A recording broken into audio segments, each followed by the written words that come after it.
2022.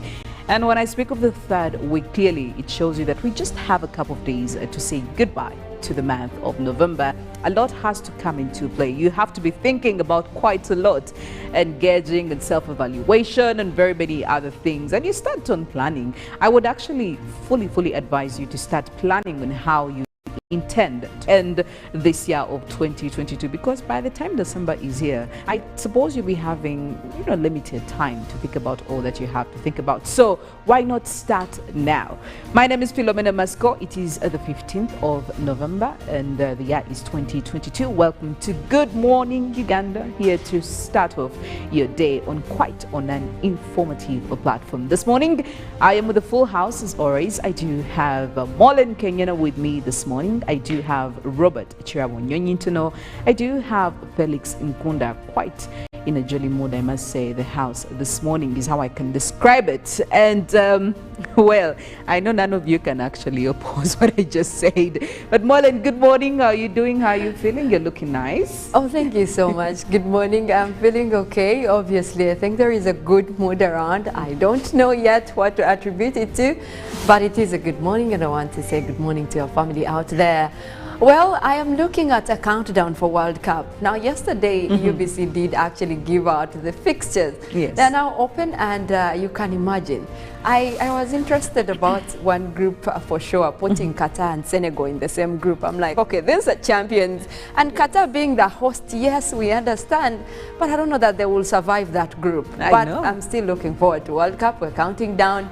And obviously, if you want those details, you can always check on UBC's socials, and you will be getting those updates. But back home here, Philomena, I should say, we don't have all that good news. We continue to see police attacks and attacks on police stations. And it seems like we already have a lot of terror attack. And as we're looking at World Cup, that is when you have a lot of gatherings. Yes. And I think now police has to really scale up their vigilance to make sure that people are not getting in the harm's way. I also did listen to the police spokesperson, Fred Nanga, also talking about the fact that they need more vigilance for World Cup. And it's just so sad that we continue to see most of these terror attacks. We already have issues that we are dealing with as a country. Ebola is on the rise.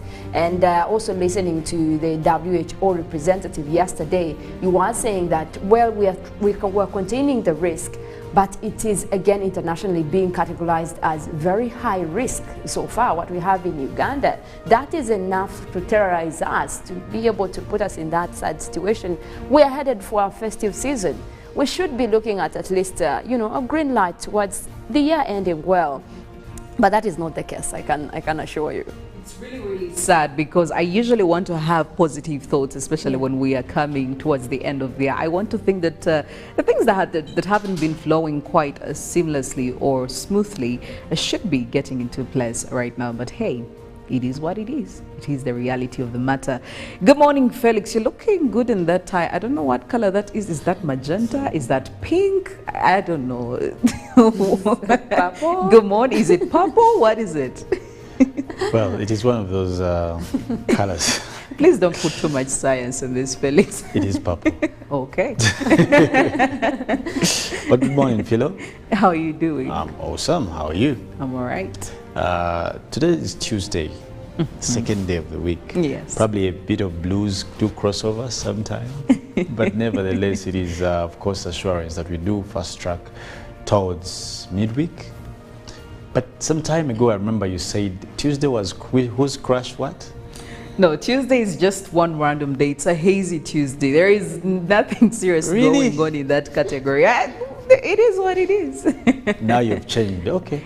Well, it's usually Monday and Wednesday, so we can always get something for Tuesday, though. Oh yeah, clearly we need to get something so it can light up that day. But nevertheless, these attacks upon police are quite become an issue. Become something probably we need to get concerned with. I heard that they were bringing back the LDUs. It's a thought that has been shared with, of course, the police there. They're asking that they could bring back the LDUs to beef up police. But in times like this, security is something we must discuss right critically, because as we end into, we join into the end of the year, sometimes it is the season where we see most people becoming quite lawless. And this we have seen in many. There are a lot of videos circulating in Kenya. The lawlessness is so high. I think it is informed by the kind of what one would call the economic times are hard. Everyone, where we are almost getting into a man-eat-man situation, or survival for the fittest, for that matter. So we must be quite vigilant. And for us at homes, everyone out there, our viewers, security starts with you. Lock all your doors. Get some good locks, padlocks, chains, all these things. Try and beef up your security, your own security. Communities, be vigilant. In case you see people you don't know, report them to police. Let police be informed about the people. Else this is the best time for you guys to work. Recording all the people who are new in the area, questioning the new people. Like, all landlords should be able to work with LCs and all these people. I mean, for us, it's sometimes, as they say, security is a bleach of community. So necessarily, these are not strangers who are doing these things. These people didn't travel from Congo or anywhere. They have been living with us in communities. So let us be more vigilant, hence, force as we to head into at the end of the year. But far from that also, Mollen did talk about the World Cup. Aren't you amazed? Aren't you surprised? Aren't you excited that UBC is going to be airing all these games? It sort of like brings me back to those olden days. I remember when I think it was even UTV, when we were kids and we used to watch these games. We were sure we would watch the Champions League, at least those are the games I was sure of, and the World Cup. And lucky for us, we used to have a colored TV at my granny's place. So we would have a lot of people from the village. A lot of people. You remember that it was called National, the TV. No, really, I don't think it was about that, but it was called the National. I think there's a TV, National. Yeah, National. I think that was the name of the TV, National. So we used to sit, I remember watching 98, basically that one I was really sharp, I would understand everything. At least I watched. 94 was quite a toddler as well, but this 98 I remember, we used to sit down. They wouldn't allow you to sit in the chairs. Why? But anyway, why would you sit in the chair? Why you sit in the chair as a child? So I'm excited. I know many people will have the beautiful time this year because of the ability of the UBC management to lobby and have the games live on UBC TV. At least I'm sure people in the villages won't have to travel because most of the games will be at night. So in the comfort of your sitting room, your bed, your phone, anywhere you'll be able to catch these games. And of course, you'll be having some nice, eloquent and informed commentary from good guys around here. Absolutely. The likes of John Barnes, Fifi, the Rubens of this world, just to mention but a few. Of course, probably they'll be having in different people to come in. Yeah, so we can't wait to watch these games. About how countries are prepared, man, this one, you're going to have a run for it. For every country that has been going there. Though most of the people playing in this World Cup are a bit old. In all teams, I've seen lots of people who are over 30. That's quite unique about this World Cup. And I think Ruben probably will make commentary about that. But much of that is what we are seeing. And lastly, Philo. Yes. I think people should pray a lot. People have... it shouldn't be a thought. You should actually advocate for it. And probably starting with the people I work with in the morning hours. I don't know how, but the last time any of you went to church, and I won't ask Mollen. Trust me, I'm not going to ask. But she can answer if she wants. But I'm not asking her. But I'll go back to you, Phil. Why must you? But make me look bad in front of God. Yeah, in front of God. Anyway, I don't know who exactly, I don't know who these fingers are being pointed towards. But I know for sure that church is a place we I know all that all must of us be. will spare a minute or two. I won't ask Philo, I won't ask Mollen. Uncle Bob. But they can answer if you Uncle want. Bob, good morning. How are you doing? A lovely morning to you and of course our viewers. Thank you so much for waking up with us this wonderful Tuesday. Felix was trying to find a way, is it men crash or something like that, but he was told it's just an ordinary thing. It's tomorrow when it's women crash. But you guys, you've talked about World Cup. I think for me the biggest thing here is that UBC is going to broadcast these games. You know, it's always been, will UBC show, will the games be, will, you know, and finally people miss out. So this time around, the greatest gift that we are giving to Ugandans, I think, is the fact that you're going to be able to watch, that is the games at the comfort of your home. And I think this is going to save some marriages as well. You know, women and football, whenever there are football seasons, sometimes men go to watch football and they end up watching football in other people's beds, and then violence erupts. So, whereby you find that you hear this man was caught in another man's house when this one had gone to watch football. You know, that is a broken family. So this thing, football, is a very good sport, but sometimes it brings problems. Now, UBC has solved those issues of domestic violence, because if the TV is in the house, now whom are you telling that I have to watch a match that is going to start at 1, then end at 4? You know? So sit home, enjoy the match. Have your families brought together, and I'm so happy about this. UBC is here to make your life easier. Yeah, to make your life easy. As simple as that. And I'm very sure, yeah, we won't have these issues of now, what time, you know, sometimes someone calls, this game, what time is it ending, Robert? If you may know. But by the time you understand why she did ask, the man is not in the house. He said he has gone to watch a match, and I don't know which games are played trans night. But now with World Cup, the best Christmas gift to Ugandans, and one of the ways to stop domestic violence, UBC has answered that. Thank you so much, Uganda Broadcasting Corporation, management, and all people that endeavor to see that. But also going to the issue of police attacks. Now, this is the Chanja police. One of the things that really confused me is that this police post also had only 2 police officers. 2 manning a police post at such a time when we know a lot of attacks. And we just thank God that these guys were on a border. One was a rider, one was a passenger. They shot and continued. Now, what if they had gone into attacking? Who knows what would have happened? So we thank God that no life was injured, and we continue to believe and pray that such attacks, finally, police will be able, or security agencies will be able to break through the racket and get those behind these attacks. Because in one way or the other, one of the strengths of this government has always been security. Talk about anything, so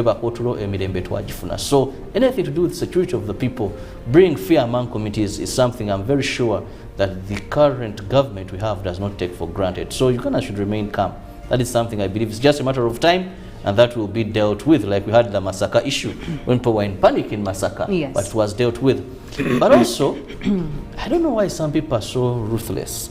You know, there's this issue of kidnap that happened in Choteda, where they kidnapped this young child, then they asked the mother for 15 million, the poor lady. But I want to thank our police and all the bodies, security bodies that are concerned. It took them 6 or 7 days to be able to nab the kidnappers and also ensure that this child was recovered. So I want to thank them. Most of the time they just throw eggs at them, but I think this is a time to give them some credit, that at least a life was saved. At least these kidnappers, we hope they learn, and others also know that this is not one way of getting money. You can't think of kidnapping someone's child, then you demand for money, for ransom, as a way of survival or making business. I think that is a nasty business idea, and I'm happy that they got the best of what they deserve. We just pray that also the judiciary will be very sensitive as well, yes, when it comes to these particular cases, because sometimes you don't understand how certain things seem so good with evidence available, only to hear that this guy is out and something. Well, remember the Atoka Jubi case? Yes, of course. Atoka Jubi was first off the hook. You know, it was later when they said no, this is unfair, and I had an appeal there. Well, the expectation here is that every stakeholder plays their role responsibly and efficiently. Very many local stories. We still have the Catholic Church that has continued to double down on its rejection to the proposal by government of Uganda when it comes to the introduction of sexual education in schools.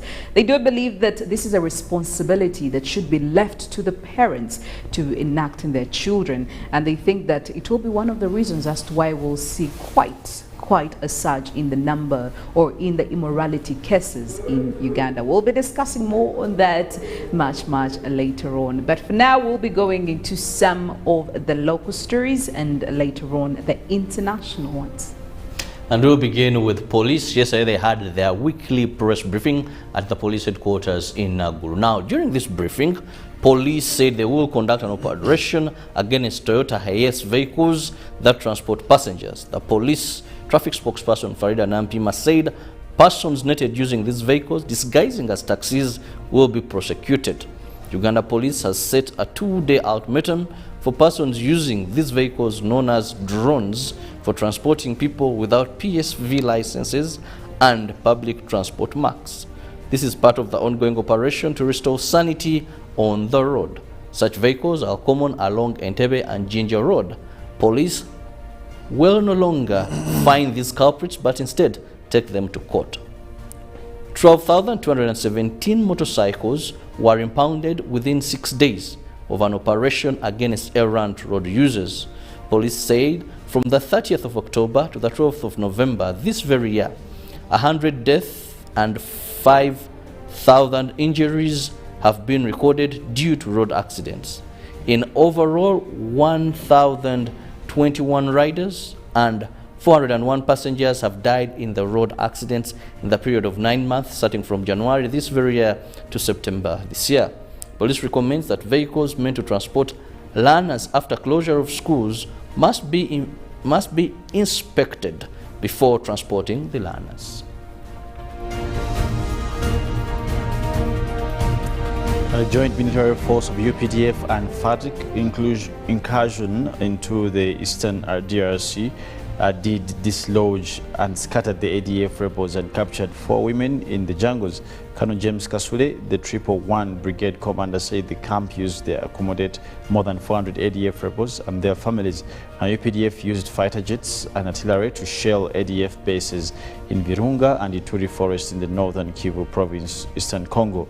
The joint offensive operation managed to put out of action a number of ADF rebels, war materials captured, and 4 women rescued, including a month-old baby. Moving on, the Director Basic and Secondary Education, Ismail Mulindwa, has confirmed that the exercise has already kicked off with the first batch of students from areas that have been affected with Ebola to their home. The government, under the Ministry of Education, has transported students who finished their final national examinations from Kololo to their home districts of Kasanda and Mubende, which are under lockdown. Students coming from the Ebola-prone districts of Mubende and Kasanda are set to depart on Wednesday, the 16th of November 2022, and different centers have been set up as meeting points for the students. The director also urged that pro-screening of students is done before the students pack or book the bus, and parents are not to pick their children from the designated centers. For the students who are coming from other districts, the assembly point is Kololo Independence Grounds, and free transport will be provided by students willing in phased manner, and this will ensure that standard operating procedures are respected. Now, orphans and vulnerable people from Greater Kabale and neighboring districts are seeking help from government and donors to support them in their education career. The Roman Catholic and the Anglican Church in Kabale want government to intervene and save the future of these vulnerable children. More than 1,000 orphans and the disabled persons from the district, Kagadi, Kabale, Kakumiro, Chenjojo, Masindi, and the Roman Catholic Church and the Anglican want government to support their education career. Now, they thanked Bunyoro Neediest Children Education Association for this initial and support.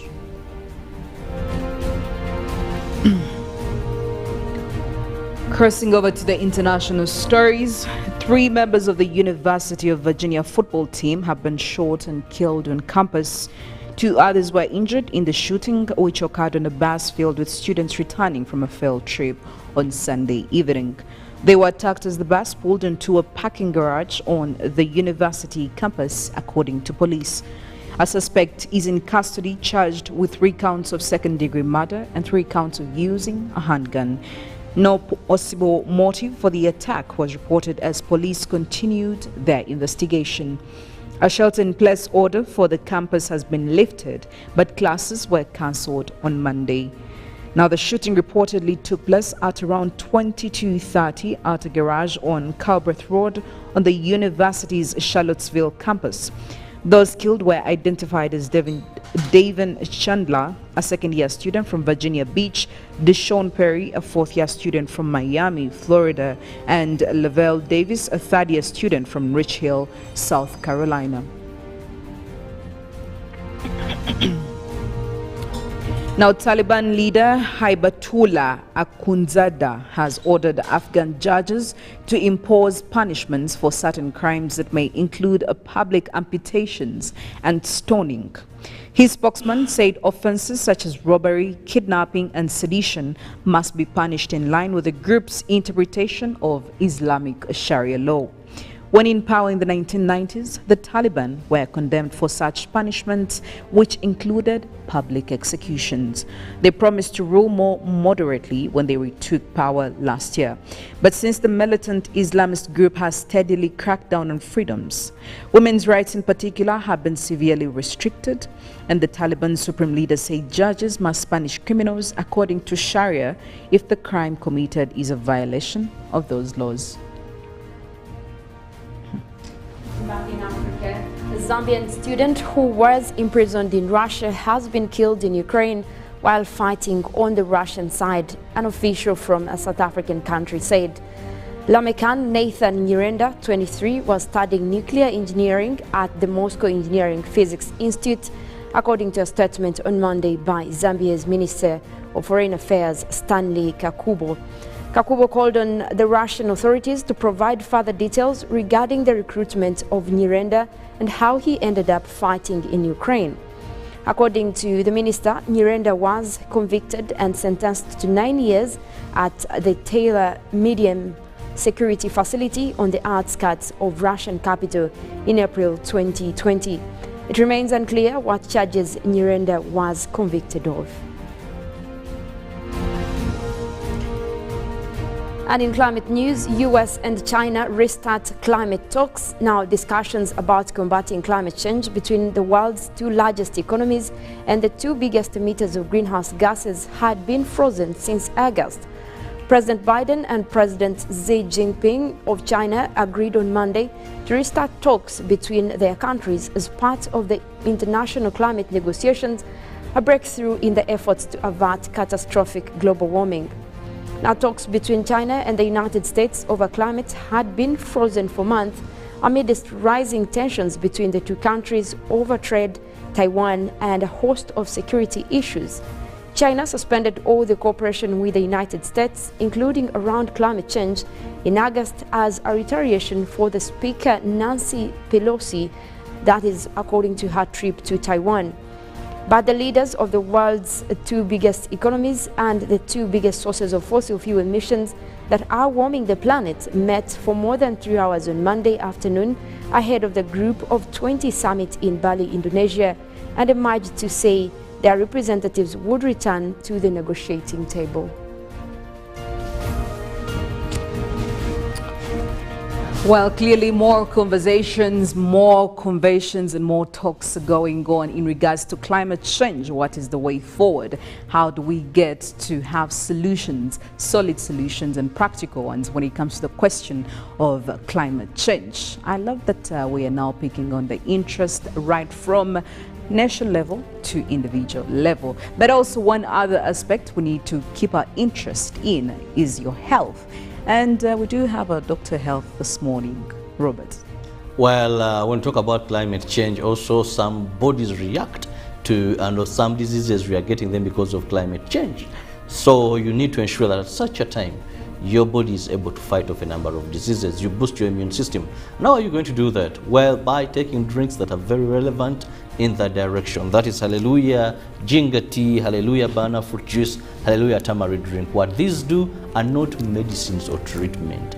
No, these are immune boosters. And why you may mistake them to be medicines is because when you're taking them, you rarely fall sick. Visiting that doctor is next to impossible because your body just fights off these diseases before they get to put you down. And then you're more productive. You're more productive, you're more healthy, and you make some savings in one way or the other. So At just 1,500, get yourself any of the bottle and make this a daily routine. I guarantee you, you'll see the results. It is Good Morning Uganda. We're going in for an inspiration song this Tuesday. When we get back, we'll be talking more about the statistics and the report that was given out by the Traffic Police Directorate, and we'll be looking at how we can make the situation better, especially more lives in terms of the riders, in terms of even the victims of these riders. We'll be having a quite detailed conversation about this right after this break. Good morning, Uganda. Live. Get yourself a bottle of Hallelujah from all shops around.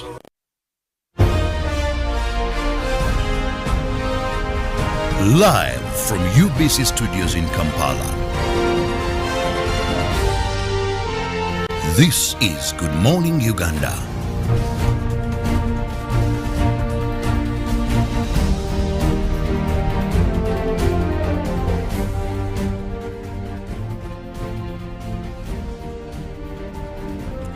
Well, the hope and prayer for this morning and probably for the rest of the day is that you walk in God's favor, because that is what we are looking at for guidance and deliverance as we go through and navigate our special Tuesday. Good morning, Uganda. Welcome to the very second day of this week, the third week of the month of November 2022. And when I speak of the third week, clearly it shows you that we just have a couple of days to say goodbye to the month of November. A lot has to come into play. You have to be thinking about quite a lot, engaging in self-evaluation and very many other things. And you start on planning. I would actually fully advise you to start planning on how you intend to end this year of 2022, because by the time December is here, I suppose you'll be having limited time to think about all that you have to think about. So why not start now? My name is Philomena. Mastiko. It is the 15th of November and the year is 2022. Welcome to Good Morning Uganda, here to start off your day on an informative platform. This morning I am with a full house as always. I do have Mollen, Kenyena with me this morning. I do have Robert Kirabo, Nyonyintono.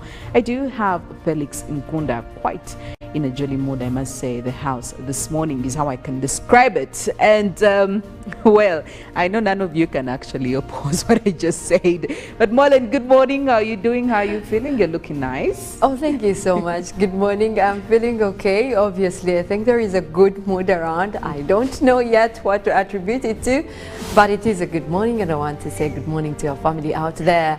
Well, I am looking at a countdown for World Cup. Now, yesterday, UBC did actually give out the fixtures. Yes. They're now open, and you can imagine. I was interested about one group for sure, putting Qatar and Senegal in the same group. I'm like, okay, these are champions. And Qatar being the host, yes, we understand. But I don't know that they will survive that group. But I'm still looking forward to World Cup. We're counting down. And obviously, if you want those details, you can always check on UBC's socials and you will be getting those updates. But back home here, Philomena, I should say, we don't have all that good news. We continue to see police attacks and attacks on police stations.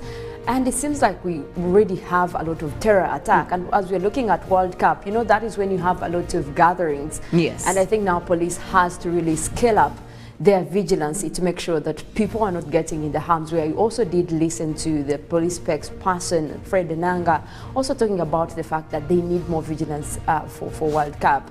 And it's just so sad that we continue to see most of these terror attacks. We already have issues that we are dealing with as a country. Ebola is on the rise. And also listening to the WHO representative yesterday, you were saying that, well, we're containing the risk, but it is again internationally being categorized as very high risk. So far, what we have in Uganda, that is enough to terrorize us, to be able to put us in that sad situation. We are headed for our festive season. We should be looking at least, a green light towards the year ending well. But that is not the case, I can assure you. It's really sad, because I usually want to have... Brought to you by... Simply make a small deposit of 99k and pay the balance mpola. You can pay in daily, weekly or even monthly installments while you enjoy your new phone.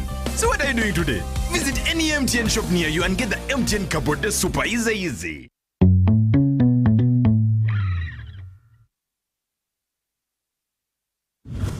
We bring you a fresh, well-researched program to help you identify opportunities for investment, job creation, growing your entrepreneurial skills, wealth creation, and social transformation. We have a product that is ready for schools, supermarkets. Create wealth, transform livelihoods. Every week, we showcase opportunities for creating new products and services. I now harvest a lot of cocoa. When I harvest it, I sell. After selling, I put money in my project. I have 2 projects. 1 is for construction of my house, 2 is for educating my children. Excellence in innovation, the passion and drive to succeed, and the right mindset to grow your business. Create wealth, transform livelihoods. Brought to you by Operation Wealth Creation.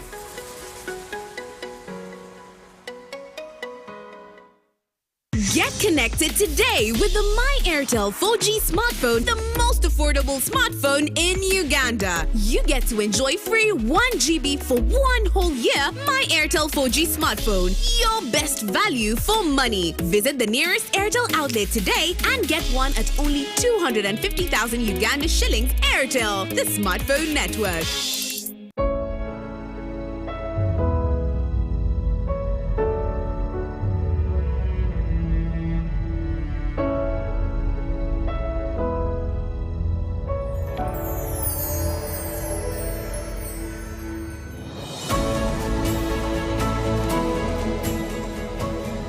A good school doesn't tolerate violence against children. Because a good school equals a better life. Raising voices. That's right. The Voice is coming to a city near you. From the 21st of October to the 20th of November, you get a chance to showcase your talent. Prepare a 1-minute MP4 video of yourself singing and upload it to thevoice.africa to register. Make sure you have a valid Airtel number, and if you're shortlisted, you will be contacted to come in for the live auditions. Well, don't just stand there, let's go! Music your passion, Africa your stage. The Voice Africa, connected by Airtel. Live from UBC Studios in Kampala.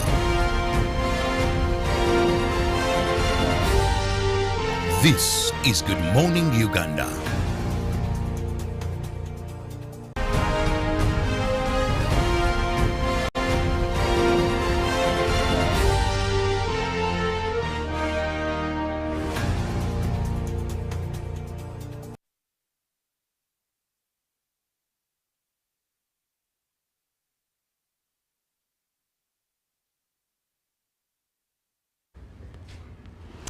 Welcome back from that break. It is Good Morning Uganda, 4 minutes after the hour of 7 a.m. Welcome to Good Morning Uganda Newsreel on this 15th day of November 2022. My name once again is Philomena Mastiko, and I am in the company of these 2 gentlemen, Felix Nkunda and Robert Kirabo Nyonyintono. This morning we're here to talk about and probably re-echo some of the statements that were made by Farida Nampima, the spokesperson for the Traffic Police Directorate. Yesterday she had something to say to Ugandans. Some statistics were put out, and I don't think we're exactly happy with what we saw. Clearly we have been vouching, or we have been trying to run after the cause of making sure that statistics go down. We have been trying as much as possibly we can to advocate for sanity on our Ugandan roads. Now yesterday there was a revelation that she made in the report that she was reading out to journalists, and she did say that 1,000 border riders and about 400 passengers have been killed in 9 months on Ugandan roads. And she went down to break it down, saying that a total of 1,021 border riders have been killed in accidents on Ugandan roads. And riders were killed in the period between January and September. Now, we're in the month of November, so it's just 2 months away from that. And she continued to show that, rather to state that about 401 passengers were killed in also these incidents. Now, 401, when you add that to about 1,021 riders. These are the total number of victims we have lost in all these border scuffles. Now, as we speak, police also did come up with several ways to make sure that they strategize and also crack down on all the insanity that happens on these Ugandan roads, especially when it comes to the border riders. Right now, I'm pretty sure that if you have moved around town, you've seen almost every border cladded either in orange reflectors or the green reflector jackets. And they did say that with this, they believe that we will have fewer people on the road, border people on the roads who are licensed, who actually know what to do. And in just a period of 8 days since last week, when this crackdown was put into play, a total of 12,217 borders have been impounded in all these operations countrywide. Now, Robert, when you look at the statistics of what we have seen, the victims, the border riders, but also the other people, and when we look at this crackdown, in your own opinion, do you think that this is actually going to help calm the situation down? Now, why do I ask this? Because even with this crackdown already in play, we have still seen some borders who are quite insane on the road, still doing the same thing, but cladded in a reflector jacket, wearing that helmet, probably even having the license. We would not know much about that, but they're still doing bizarre things on the road. So do you think this is the right response to the right problem? First, I want to begin by throwing some light on why you see those deaths on borders. Mm-hmm. I began riding when I was in senior 6. Till today, I'm very passionate about bikes and riding. But, you see, most of the times when people talk about lives lost, these borders, they forget one thing, that when you're on these two wheels, when you're on a motorcycle, and Felix is in his car, or Mastiko, when Felix or Mastiko, or any of our viewers watching there, knocks on something, he's on 4 wheels. Second, he's inside a car. He would get out and maybe his bonnet, someone has gone with it, or his behind lights have been shattered. But on a motorbike, you're on 2 wheels, so any slight incident, even if it's a rainy day, and maybe someone ate a mango and carelessly left it there, and this young man is coming, a vehicle will pass on it.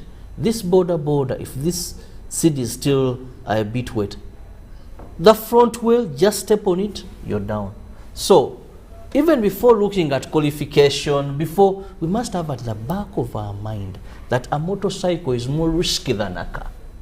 That these very accidents would be done by people in vehicles, but for them they would not die. Let's first have that at the back of our minds, because I've seen there's this notion of thinking maybe because these guys are dying because they're extremely careless, extremely what, but the nature of saying this is a motorcycle. The moment you sit on a motorcycle to drive, to ride or go anywhere, you must know. For us as bikers, we have a saying, you're the body. A car has a body where someone driving is protected. But for a motorbike, you're the body. Anything is gonna hit you, it's going to hit you. So, even if he just knocked someone's maybe bumper, even if it's not their mistake, there are many chances that they're going to get severe injuries or even lose lives. But that said, we also must accept that there are so many people in the border industry who wouldn't be there.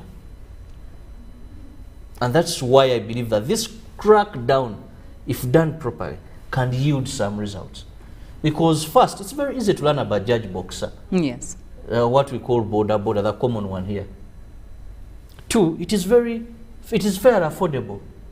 Even maintenance. That there's a spare part of 1,000, 3,000. It is easily the cost accessible. really incurred in these. Even if you don't have a penny, there are people in this business who are giving out these motorcycles, and they call them Ojivu Galon. So you ride as you're paying back. Of course, higher purchase, you know, you're going to pay a bit high, but without a penny. Feel I wake up, I'm like, okay, tugende to tugende. These guys, where's your Dagamuntu, come with an LC later, come with someone who is in this industry, motorcycle here. So there are many people who shouldn't be in this industry because of, but they are there because it is easy and there has not been good crackdown on it.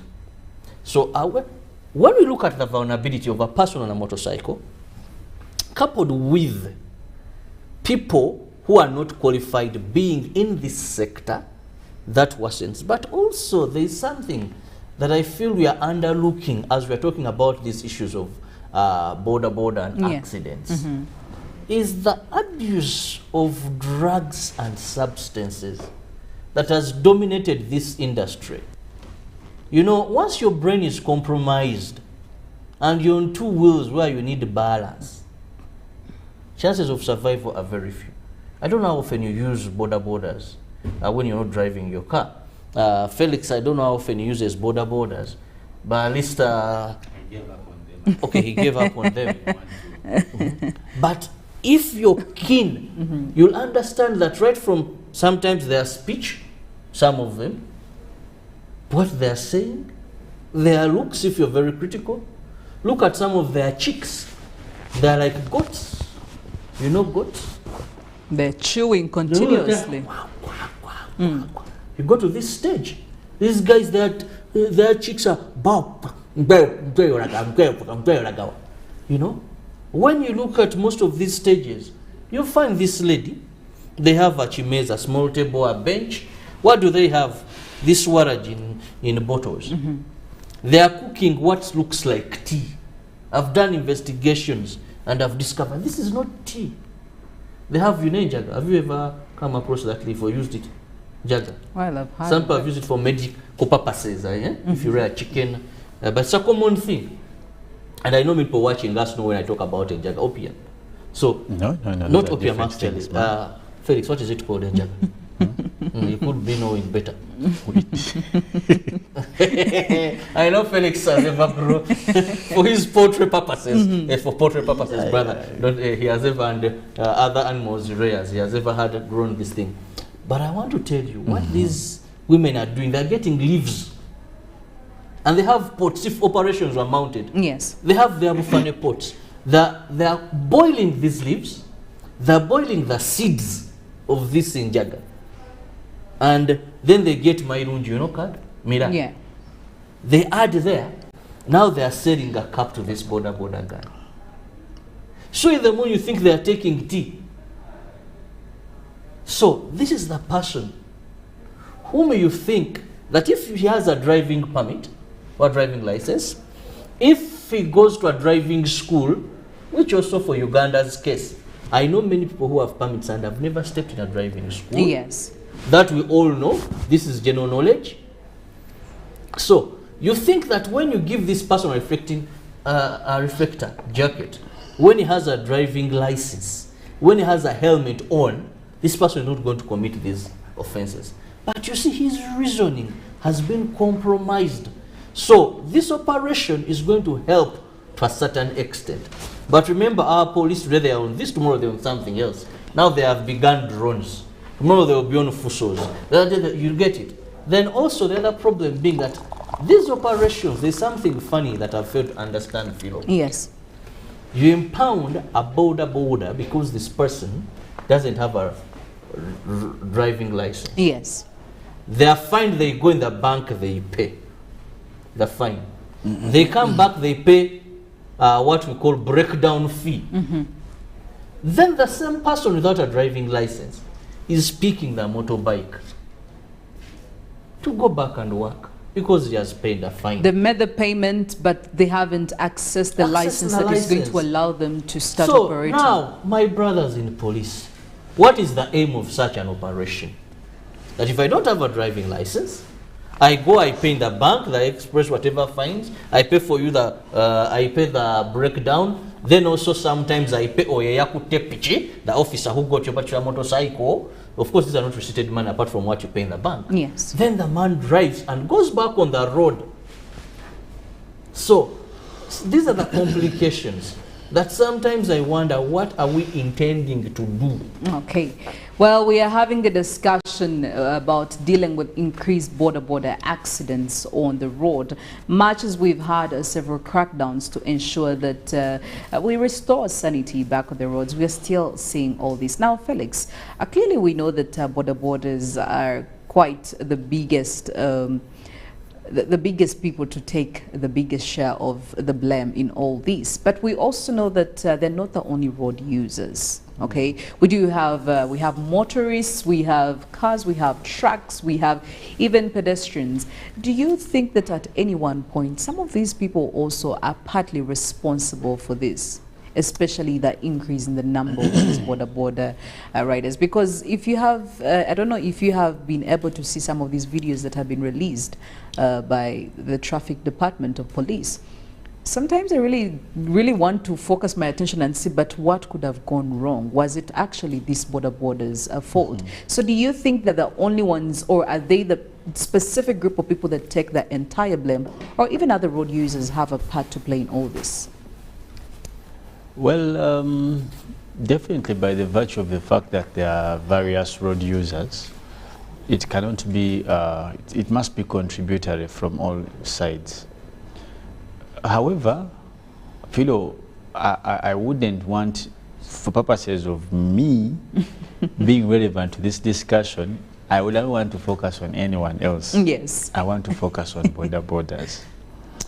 As Robert said, that, and Robert tried to buttercoat this whole thing because probably he's a biker. He's talking about manya the body, when they touch you, you fall down. He was focusing on the vulnerability. Let me tell you, and there's no Ugandan out there who will say they don't know how reckless, how careless, how idiotic these people ride these things they call pichi or borders.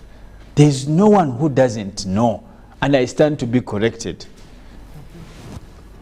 If in Uganda there are any worst road users, they are border people. Let's be honest, let's be true to the fact. If in 9 months you have had or you have lost over 1,000 people because of border, this number of deaths surpasses AIDS, Ebola, and COVID combined. Yes. Shouldn't we be, isn't this another pandemic? Because this is just be honest, guys. January and September. Let's stop even pretending about this thing of borders. In 9 months, we have not lost the sample to COVID, neither to AIDS, not even to Ebola now. But there is another pandemic called borders in this country.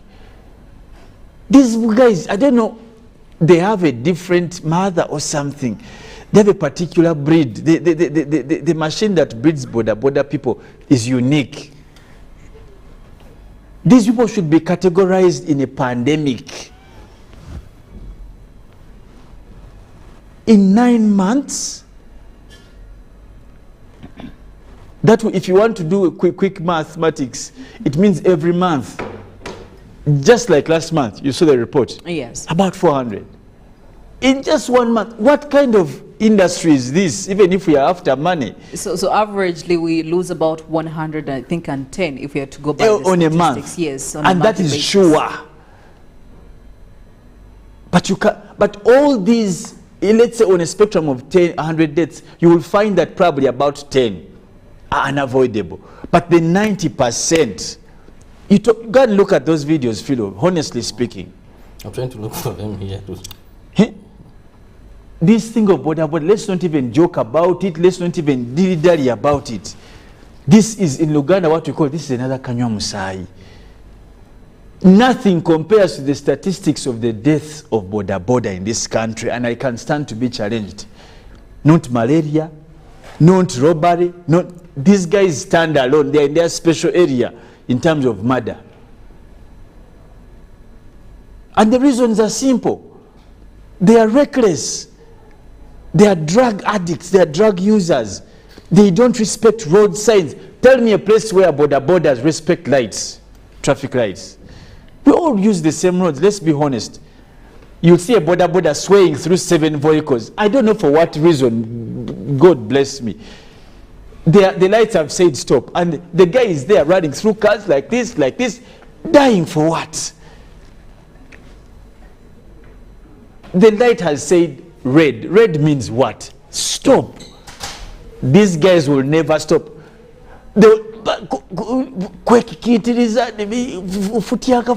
now that you actually also speak on that issue of traffic lights, because sometimes they tend to believe they don't understand how this works, or do you think it is intentional, or they choose not to? They're adamant. These guys are just adamant. They're either adamant, they're either heads are not working well. I don't want to use the words like stupid, but probably their heads are not working well, or they're under the influence of alcohol or drugs. You've seen a lorry is coming, but in your mind, because of lack of proper judgment, you think you are faster than the truck, so you and can many people die like it. that. Yeah. A report came out from Mulago. You go to the casualty wards, the emergency, the hospitals are full. People can't even treat people of malaria because of border accidents. Go to Mulago. Previous people used to say, if you want to be scared, if you want to know how things like HIV, AIDS and what, go to. But now, the scarecrow is no longer even other diseases. Yes. It is accidents by who? Borders. So the biggest question for us, who are these people? Is it a special breed that came from Amazon? Where Banabantu Bavawa? Now, of course, talking about the borders, clearly there's still the problem here, but we should also look into regulating them, because we have seen several crackdowns that have. What would be the ideal solution? Do we get rid of the border industry completely, and also does that have implications? Is there efficient regulation of this? Is there a possibility that we can achieve efficient regulation? In a bit to answer the question, let me also ask Robert, what is the qualification of a border rider? What puts you on the road? For us who drive cars, they say you must have gone to a driving school. Yes. License. And that's what, most times when they stop you, the things that an officer is looking for, your road license for starters, the third party, primarily. You could have a comprehensive, but the primarily is third party. Your license, driver's license, to prove that you're roadworthy, and the condition of the car. Okay? What qualifies a border to be on the road? The same qualifications. Out of 100 border riders, how many border riders actually on a spectrum meet of 100? Yes. It is not more than 10. If you see 100 borders pass you, only 10 out of every border riders have those qualifications. So whose fault is that? Of course, the enforcement. These people are just massaging border people. Okay. So these crackdowns are not tackling the real problem? What is the relevancy of a reflector on reducing accidents? It's very important. Okay. But is it primary or secondary? Actually, it is primary, I would say. You're the one who has been here. But Robert, when you say it's primary, because like I said, we have still seen border people wearing these things, and they're still doing insane things on the road, bizarre things like I called them. We've even seen border people who have riding or driving permits do this. We've seen people driving buses in this country that have killed many people. We've seen people driving taxis. We've seen people driving cars in this country, and they have these licenses, but they cause accidents. Even when we go to people driving cars, if you took a percentage, yes, the percentage could be slightly higher than those of a border people. Yes. But how many people are driving cars and they don't have driving licenses? How many people are driving cars and never went to driving schools? So we must look at this, not now victimizing this industry, which has employed a number of people. Yes, true, there are challenges. Yes, true, they have lost lives. But we must also look at relevance of this industry as well. Borders can no longer, it's not an industry you can come to and say because you failed to manage it, so we shut it. Impossible. Okay. This is an industry that employs very many people, educates very many people, feeds very many people.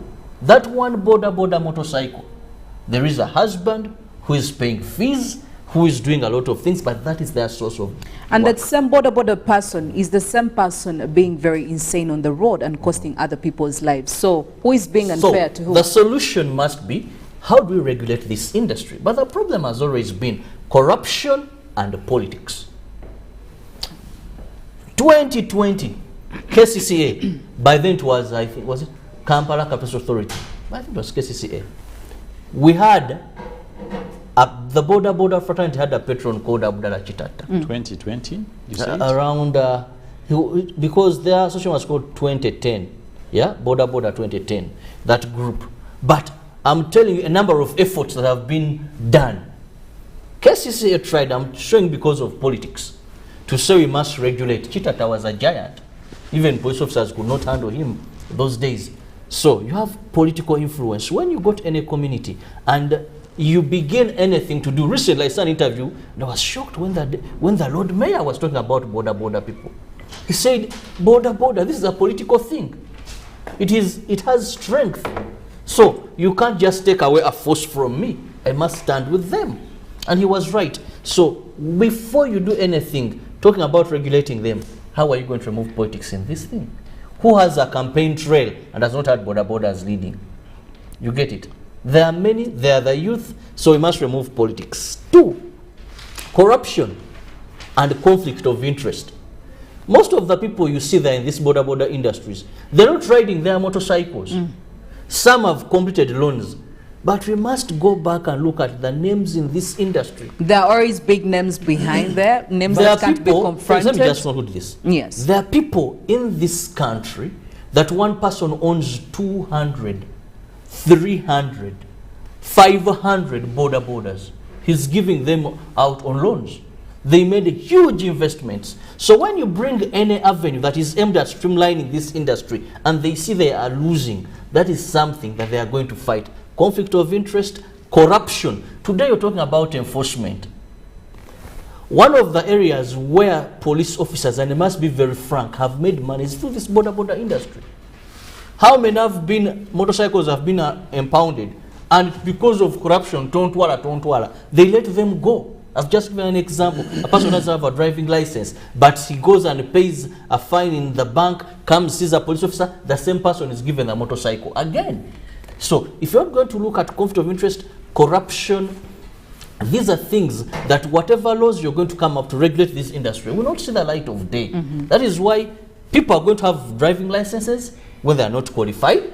They have never gone to a driving school, but they have a driving license. So when you stop such a person, what are you going to do? Yes, Felix, you're saying something. Let me just say this. You see, everything Robert is saying is true, and there's no doubt. But I'm trying to find the direct relationship with that too, how we can avoid this road kind of, this nonsensical behavior, border. It is okay for someone to own 300. I don't think that's the problem.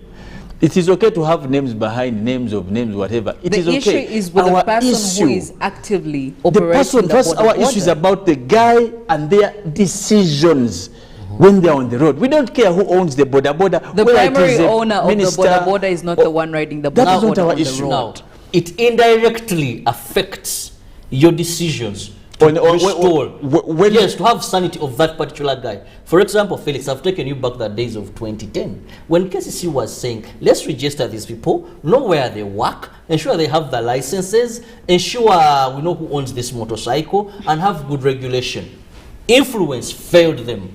Current, we have discussed when KCC began registration, said we have this by November. They said everything would be put in order. Today, where is that? Because the people who will tell you, if you're telling us you want to have about maybe 4,000 borders in Kampala, where are we going to put the rest? They're going in the outskirts. So anyway, these are issues that indirectly affect whatever you're talking about. I'll say this about Felix. this whole topic, and I will not sway my assertion. I will definitely restate what I said.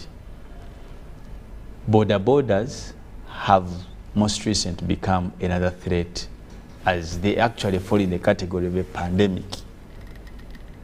Because if you're to put together the deaths they have caused in these months, Ebola has not put together with the COVID and so many diseases you want to add.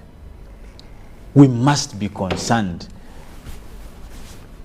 Those of you who are lucky you have cars, you thank God. But these are inevitable. There's no way, somehow, somewhere, you find yourself jumping on a border. But you cannot tell us, and you people of KCCA, stop pretending.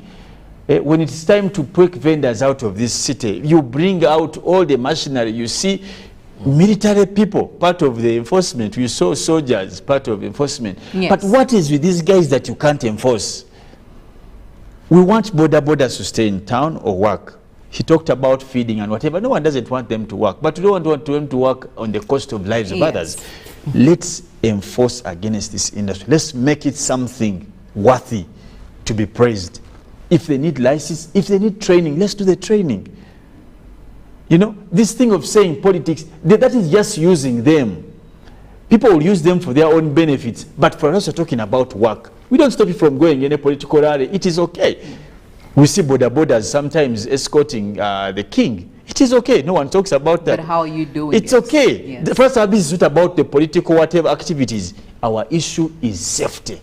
Because our wives are sitting on these things, our children, our husbands, our parents, our sisters, our brothers. These guys, you can. Who are they? Let's assist them before we actually enforce them. What he said is true, Philo, lastly. Some of them are ignorant. Most of them are from the villages. They sell plots. I have heard. I don't know how true it is. That some people sell plots from villages, Gomba, Wa, and they come to town. So probably they don't know town very well. They don't know where to enter. Sometimes some roads are one ways, others. All these are the challenges they have. But the problem is, when the police, when you get these people, or when you find them on the road, do you punish them? Or do you use also an opportunity? So let's be intentional about this border thing. If there's a registration, previously they say they're going to put on reflectors according to districts, divisions. And then there were very many other governments that are supposed to as long as you have a reflector.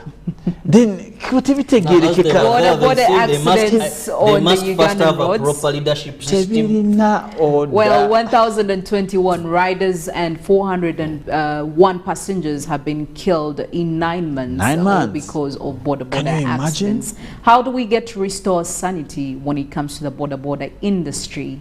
Get to us or to our socials, Twitter, #UBCGMU. Go on and give us your thoughts on our WhatsApp number. Let us know what you think about this and how we can make this industry better. Just something to give our viewers. Yes. One person told me critically, and probably I should share this with everyone who uses borders. If I am to use a border, if I have to, I give my instructions. If they're not ready to take on the instructions. Secondly, I don't take a border without a rider without an helmet and side mirrors. Be very keen on those things. There's no way you can do any riding on the road without the side mirrors. And sometimes it's impossible. It is the passengers that cause these guys to make the accidents. How? Mvuga speed. I've left my car. I need a border. So even you people using, much as Felix has said what is, please time program yourself very well. You sit on this person's motorcycle, then you begin, that's why I've used a border. At sometimes you're putting yourself in harm's way. Absolutely. Good morning, Uganda. We're going in for a break. When we get back, we're looking at the big stories in our dailies.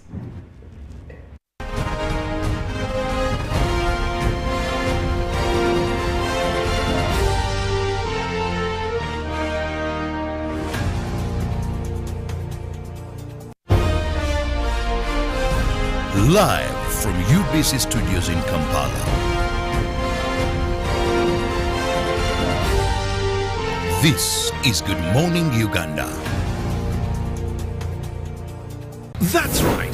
The Voice is coming to a city near you. From the 21st of October to the 20th of November, you get a chance to showcase your talent. Prepare a 1-minute MP4 video of yourself singing and upload it to thevoice.africa to register. Make sure you have a valid Airtel number, and if you're shortlisted, you will be contacted to come in for the live auditions. Well, don't just stand there, let's go! Music your passion, Africa your stage. The Voice Africa, connected by Airtel.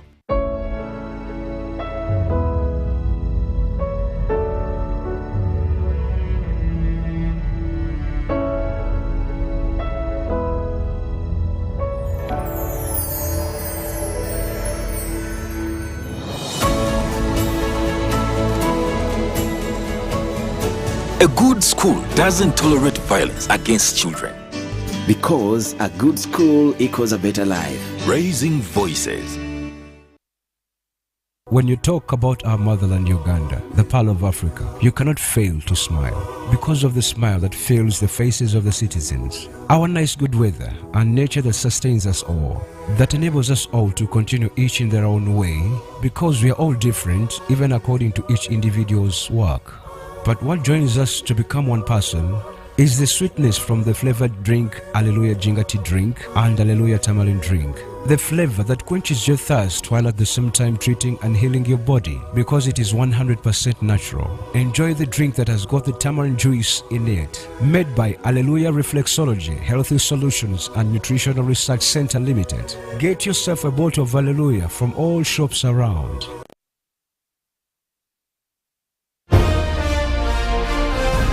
Live from UBC Studios in Kampala. This is Good Morning Uganda.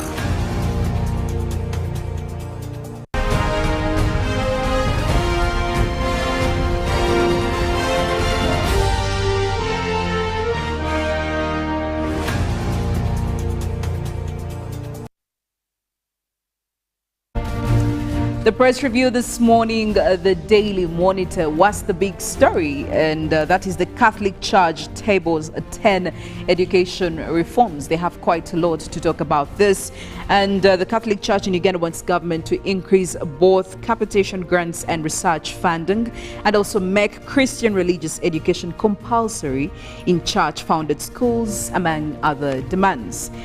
Now, thugs attack Chanja police station. The picture over there showing police officers and residents at Kensington Police Post in Chanja, Kampala yesterday after it was actually attacked by on Sunday night by thugs who fired at police officers. Now, in more news, protesters disrupt Uganda's rights record defense, and leaders worry over faulty ferry, and police impound over 12,000 border borders.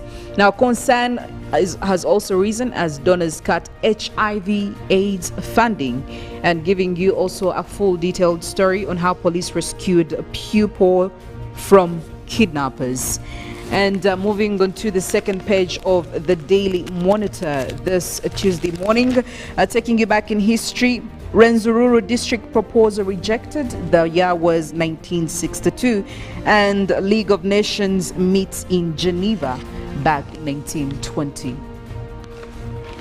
And now we cross over onto the new vision, how to make money from shea nuts. That is in Her Vision series, details on pages 33 and 34. And how attack on another police post was foiled. That is a detailed story on page 6, but the big headline right there, 4 get titles in Mabira Forest. Now, NFA battles to save 177 acres of the critical ecosystem. That is on page 3 of the New Vision. They also give you a picture right there as 6 civil servants are charged with forgery. And of course, that is also a detailed story on page 12. In the New Vision still, government officials told to refund 500 million shillings. That is according to the Inspector General, the Inspector of Government, and that is also a story on page 4.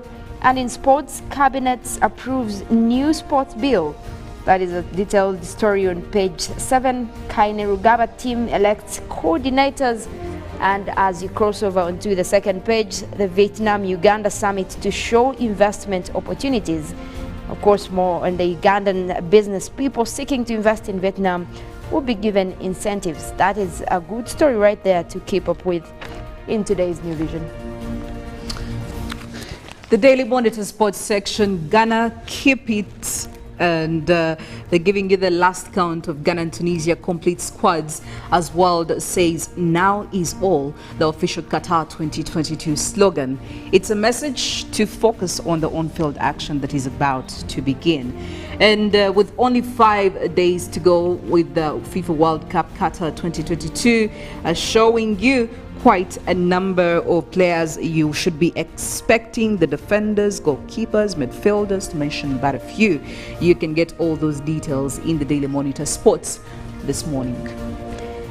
And in the New Vision Sport, still giving you a picture of the Nkosi best Uganda Matters University team, who were crowned champions of the University Football League for the second time. And of course, they go on with the celebration right there, how UMU took it. Now, that seems like a lot to catch up with when it comes to varsity sports, but also still in your World Cup paper. Now the Ayews lead Ghana into the World Cup. Ghana's coach Otto has announced his final World Cup squad on Monday, of course, with the brothers Andre and Jordan Ayew leading the West African nation into the action in Qatar. Now more on the FIFA World Cup Qatar 2022, also right there, and of course some of the nations that have announced their squads so far. You can get that, your weekend scoreboard as well in there for the sports section, how the Vipers are doing, and of course much more on the picture of the week, also showcasing more on Sebuguzi's rally, and of course how he's doing out there if you catch up with the sports section of the New Vision. And looking at the Daily Nation, we're looking at plus junior high in primary, according to parents, a suggestion they have been fronting for quite a while now. And they're saying that an analysis by the Nation of presentations made at various venues before the President Working Party on Education reforms indicates that the place of junior secondary school is a major bone of contention. Although opinion is split on the issue, there appears to be a strong push to reverse the Jubilee administration's decision that domiciled it in secondary schools and instead have it remain in primary schools.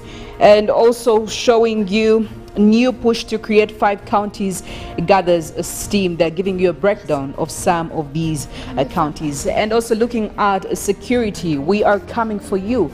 Kindiki warns gangs amid outcry. Now, there's been quite a very heavy outcry of insecurity and criminality in the capital, Nairobi, and clearly there is a lot that is being put into place. Are you under 25 and suffering from diabetes? Well, here's some good news. You can catch up on that in the Daily Nation as well. So grab yourself copies of all these, the Daily Nation, when it comes to the Daily Monitor, the New Vision, and get all those stories and many, many more. But also one thing that you need to brace yourself for, it is the traffic this morning, looking at some areas of Makindia Division, concentrating on areas of Kansanga, Muyenga Hill, looking at Lukuli, Chisugu as you're coming towards town.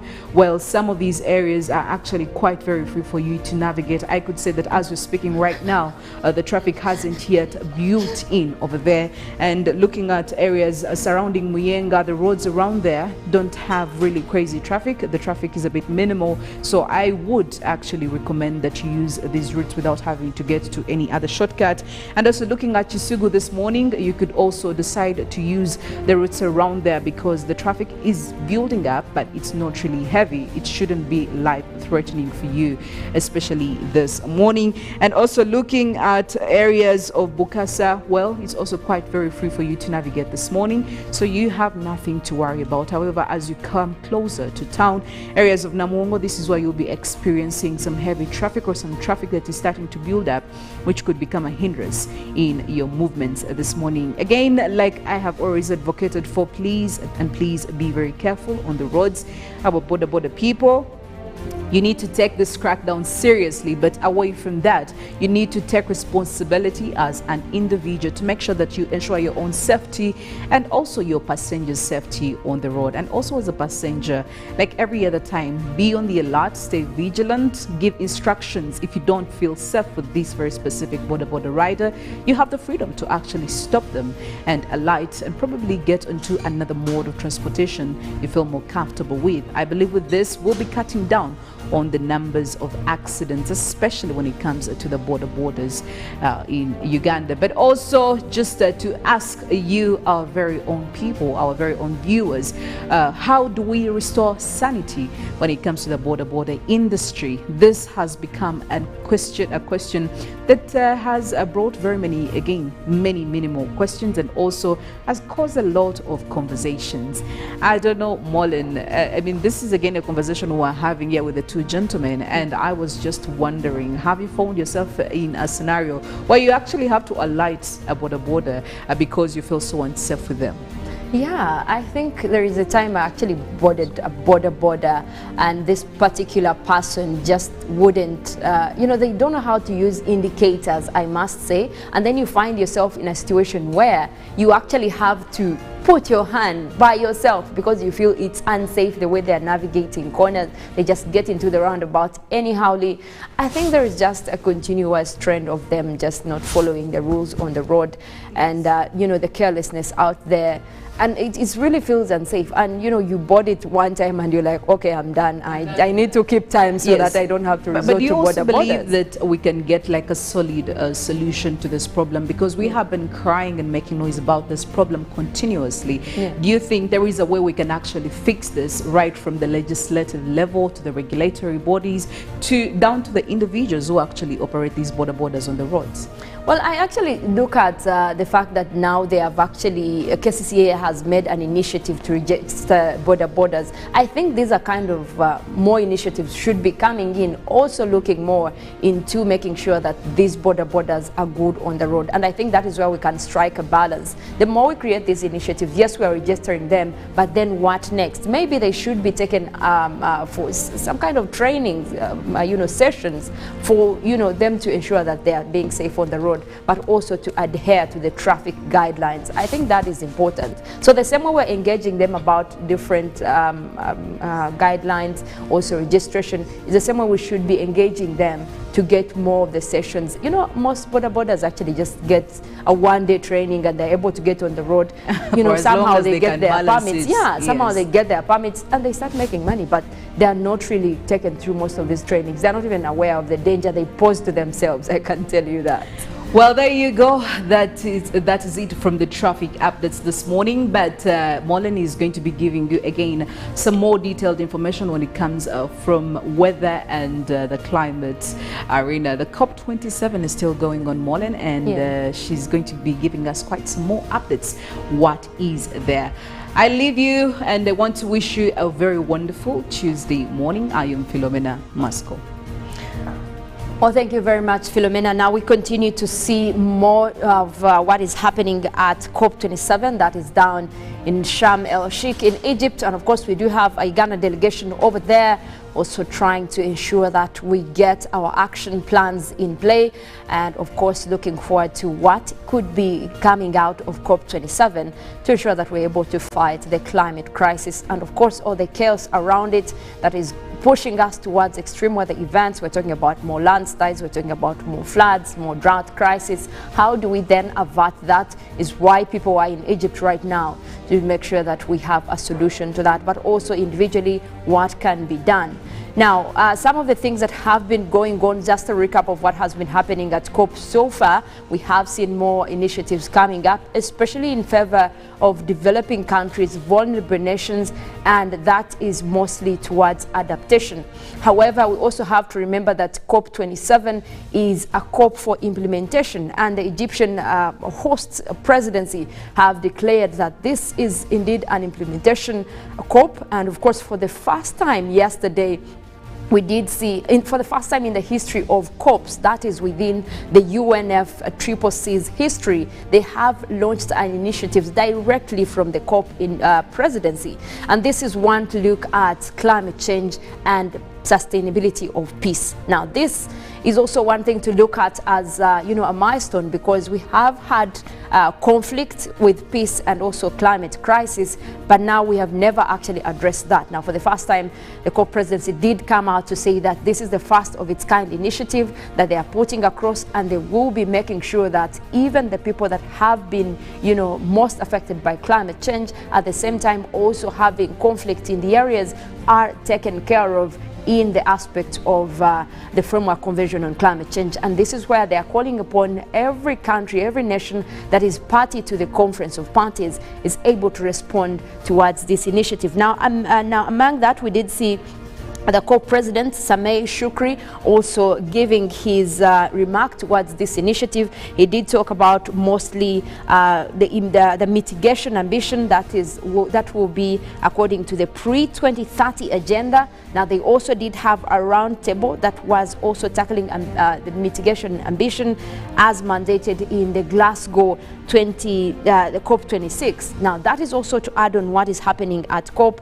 They also did put across an initiative on Gender Day yesterday as they were celebrating that, and of course more roundtable engagements with stakeholders, more on mitigation but also adaptation. Now, there is also a lot of worries at COP regarding the fact that now COP presidency is looking at how they can implement more on the agenda towards keeping the goal alive, that is to keep the 1.5 degrees Celsius target that was set across in 2015 when it comes to the Paris Agreement. This is one to look out for. And of course, the COP presidency that is led by President Sameh Shukri has also come out to say that more of what they are looking at right now is how to help vulnerable countries, is how to help most nations that are looking forward towards these adaptation strategies and action. And of course, that is also where we're looking at as Uganda. We could come up on that side to see whether we have more towards adaptation. Now, that also takes in the issue of finance, and of course we did extensively talk about climate finance yesterday when we also had our delegate right there from Egypt giving us more details on that. But also we want to look at mostly how is this money coming through, because we're asking developed nations to pay up. We're asking them to look for to supplement our efforts towards fighting climate change, but also more of what is coming across is that most of it might not be feasible for now, because we are looking more into what is happening even in terms of these big nations not agreeing. We're just seeing that China and US are just going back to the table talking climate, but we also know that this has been something that wasn't on the table before. But maybe there is a light at the end of the tunnel by the time we end COP. Now, also one of the initiatives that were launched yesterday, looking at celebrating Water Day at COP. Now, this was more to do with the fact that the COP27 presidency also did launch an initiative to address water security as part of climate change adaptation. Now, in this, they also partnered with the World Meteorological Organization, launching action on water adaptation and also championing initiative to include cooperation to address water-related challenges and solutions around climate change adaptation. Now, this also has to be in line with the fact that all the previous COPs, we have been seeing them addressing issues of lack of water. We still have communities or countries where people have to walk distances for water, and that has also posed to be a challenge. And when you add the climate change crisis, that puts things into a bigger perspective, which is why now they're also saying that this needs to be something in line with what we're going to be doing after COP. Now, in close cooperation with African Union and the African Ministers' Council on Water, among other stakeholders, the initiatives aims at offering transitional adaptation solution to the planet and the people. And this is one that is also again being championed by the African ministers who are coming on the table to say that we need more help when it comes to this, meaning that they will focus on 3 priorities for action that they did put across yesterday. And of course, one of those is decreasing water loss worldwide, but also to improve the water supply across most of these vulnerable nations. Now, they also look at a priority to propose and support implementation mutually. That means that they have agreed policy and methods for cooperative water-related adaptation action and its core benefits. That's one thing that is also looked at, but also to promote cooperation and interlinkages between water and climate action in order to achieve the Agenda 2030. And that is, of course, in particular with the Sustainable Development Goal number 6, that is also talking about water And of course, you look at the fact that when the UN laid out Sustainable Development Goals, and of course with Agenda 2030, much more of what was looked at the time was water supply, and especially for poor countries or for vulnerable nations. And that is where we're also looking at COP27 coming in to launch most of these initiatives, and obviously more of it coming towards Africa. And that is a good thing, because now we're looking at more of the vulnerable countries also wanting to benefit from this year's COP. But also what is coming through again is the COP presidency has insisted mostly on the fact that they need implementation. We're looking at loss and damage. We're looking at more of what can be done to make sure that we cannot reduce extreme weather events right away, but what we can do in the meantime to make sure that people can cope with the changing environment. That is one thing that also President Samar Shukri has continuously addressed during this COP. And of course, we still have one week that will be coming after this week, putting up plans, and of course what has come out of COP. But this week is mostly ministerial week. We're looking at more ministers coming on the table, and of course bringing what their governments are rooting for, and obviously also looking at the nationally determined contributions towards what they need from COP, and of course individually what countries will be doing. And of course that will also be an issue that we also have to look at in terms of what comes out of Egypt, because it's not our first rodeo at this. Just last year we had COP26 in Glasgow, that is in the UK, and of course what came out of that was more to look at cutting the use of coal, going more into renewable energy. But then again, we still see more funding for fossil fuel projects. We see more funding from the EU. We see more funding from these developed countries towards, projects that are non-renewable, and we're still questioning the agenda and whether there is going to be much implementation from COP27. But seeing as most commitments are coming across, we're seeing more nations coming together saying that yes, this is a time to act. And of course, now also climate scientists are giving us worse reports, including the fact that we are already above the threshold of the targeted temperature rise, and that is where we're also concerned.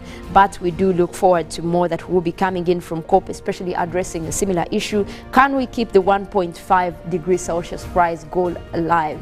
That means that we have to reduce our emissions, meaning that we have to take it down on use of fossil fuels. We need to invest more into solar power. We need to invest more into water related energy. We also need to invest more into wind energy. That is the target, especially as we talk about initiatives by countries. It should be individually a certain country wanting to invest more into renewable energy, but also more of the finances that will be coming across also to address agriculture issues, how we go climate smart, and also much more of that is what we're looking forward to when it comes to what is coming from COP27. Now, away from that, we also want to take a look at what is happening across the country. For right now, we'll be tapping in from our satellites, that is the EUMETSAT satellites over Uganda. And of course, we're looking at quite a cloudy day out there for southwestern Uganda. Areas of Kabale already having a little bit of rains coming through. And of course, that is a similar system that is extending also towards areas of Mundibujo. Fort Portal quite cloudy right now, but we do expect those rains to also reach your way this morning. We also have more cloudy weather developing across Mbarara that extends towards Bushenyi as well, and a similar system also towards Mubende that will be bringing in a little bit of rains this morning as the morning progresses. We're also looking at a little bit of a rainy system starting across the Lake Victoria Basin, where we're seeing those orange colors and the quite light green colors. That is indicative of the rainy conditions over there, but also a rainy system that is starting to form. Now you look at the one over Lake Victoria, that is just still over the island, but we do expect that it will be propagating onto most areas within the Lake Victoria Basin, and of course that is what will be bringing in more rains. We're looking at quite a cloudy morning as well across eastern Lake Victoria Basin, areas of Tororo, Jinja, looking at Busia right there also with a little bit of cloudy weather. That is expected to develop into rainy conditions for most areas. Otherwise, it is a sunny morning for northern Uganda, Arua right there, Gulu, Padel, Apache, Moria, Moroto, Kotido, we're looking at a sunny morning, and that is expected to continue throughout the entire morning across the area. And of course, we have warmer temperatures for the northern sector. We have northern Choga also going up to 28, and we do expect mostly a sunny day for much of eastern Uganda, as well as most areas within the central part of the country. Now, where we expect some rains for this morning, the Elgon region, parts of the Lake Victoria Basin, southwestern Uganda, we're looking at Kabale right there, Chegezi Highlands, Kasese, we're looking at a little bit of possibility for rains for you this morning. Otherwise, much of the country will remain with intervals of sunny and cloudy conditions for this morning. Now, that is what we've had for you in terms of weather updates for this morning. Later than that, this will be having Good Morning Uganda agenda. And of course, after that, we'll also be looking at sports highlights, after which we will be taking you to Good Morning Uganda Extra. My name is Mollen, Kenyena. I want to wish you a wonderful day.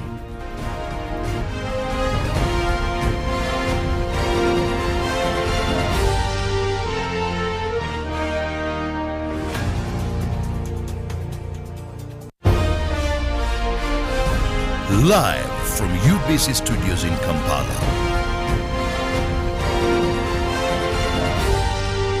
This is Good Morning Uganda.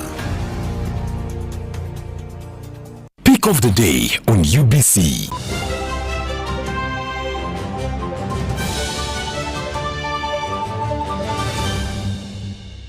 Was brought to you by Simply make a small deposit of 99k and pay the balance mpola. You can pay in daily, weekly or even monthly installments while you enjoy your new phone.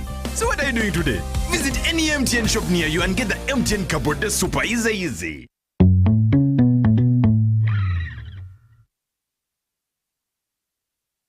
Welcome to the Living Room Stadium. It's the FIFA World Cup. The match is about to start. Food and drink ready. There's no space left for anyone. Come on, get your lucky chair. Take your usual spot. Even the puppy has one. It's preparation time. You can feel the tension in the air. And do you have everything you need to believe?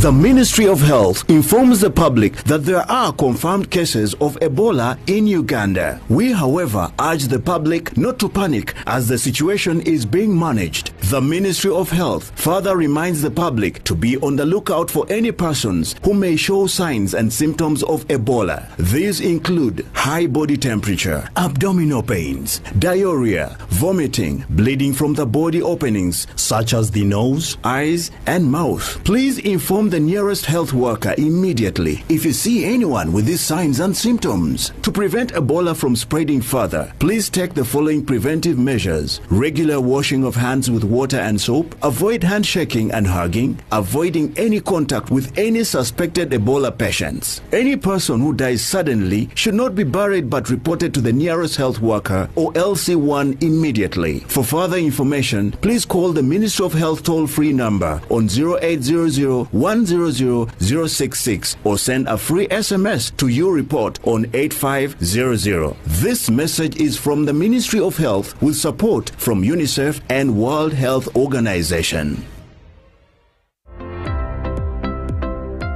My name is Charles Peter Maiga, the Katikiro of Buganda. It's very important to groom and nurture children into responsible citizens. But that doesn't mean that we've got to beat them up, got to hurt them. I think we need to groom our children into people who have self-worth. That will enable us to have citizens who will be responsible and who will also look at violence with disdain. Because a violence-free childhood is everyone's right. Raising voices.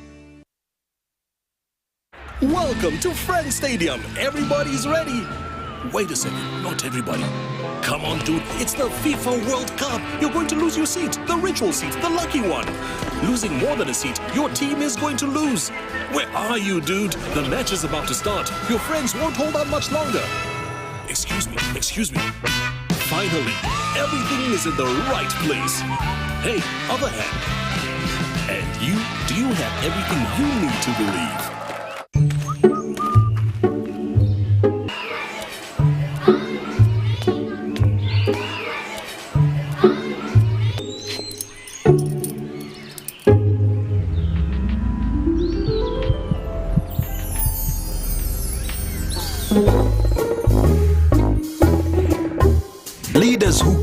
create a good learning environment. Because a good school equals a better life. Raising voices.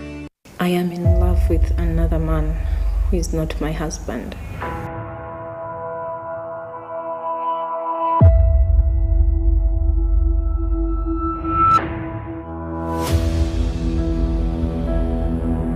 Do not treat me like one big fool. People are talking about building on Mars and you're here quarreling over food. Come on, grow up, David. Shut up, Anna. Shut up.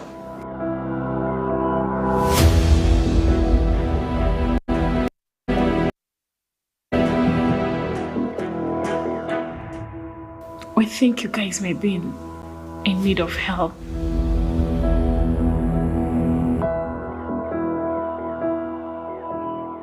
There is nothing that even anyone can do to save this marriage. He's my mechanic and he's fixing my car. I wonder what else he's fixing. Get out of my room. What? Too much drama.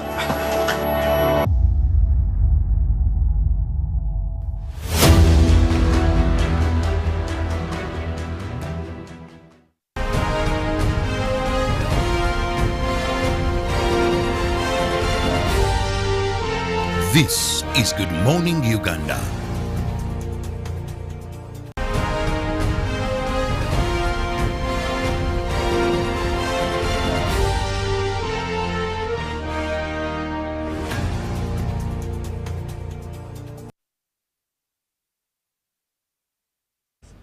A lovely morning to you, and thank you so much for being with us. You're on UBC TV. This is Good Morning Uganda Agenda.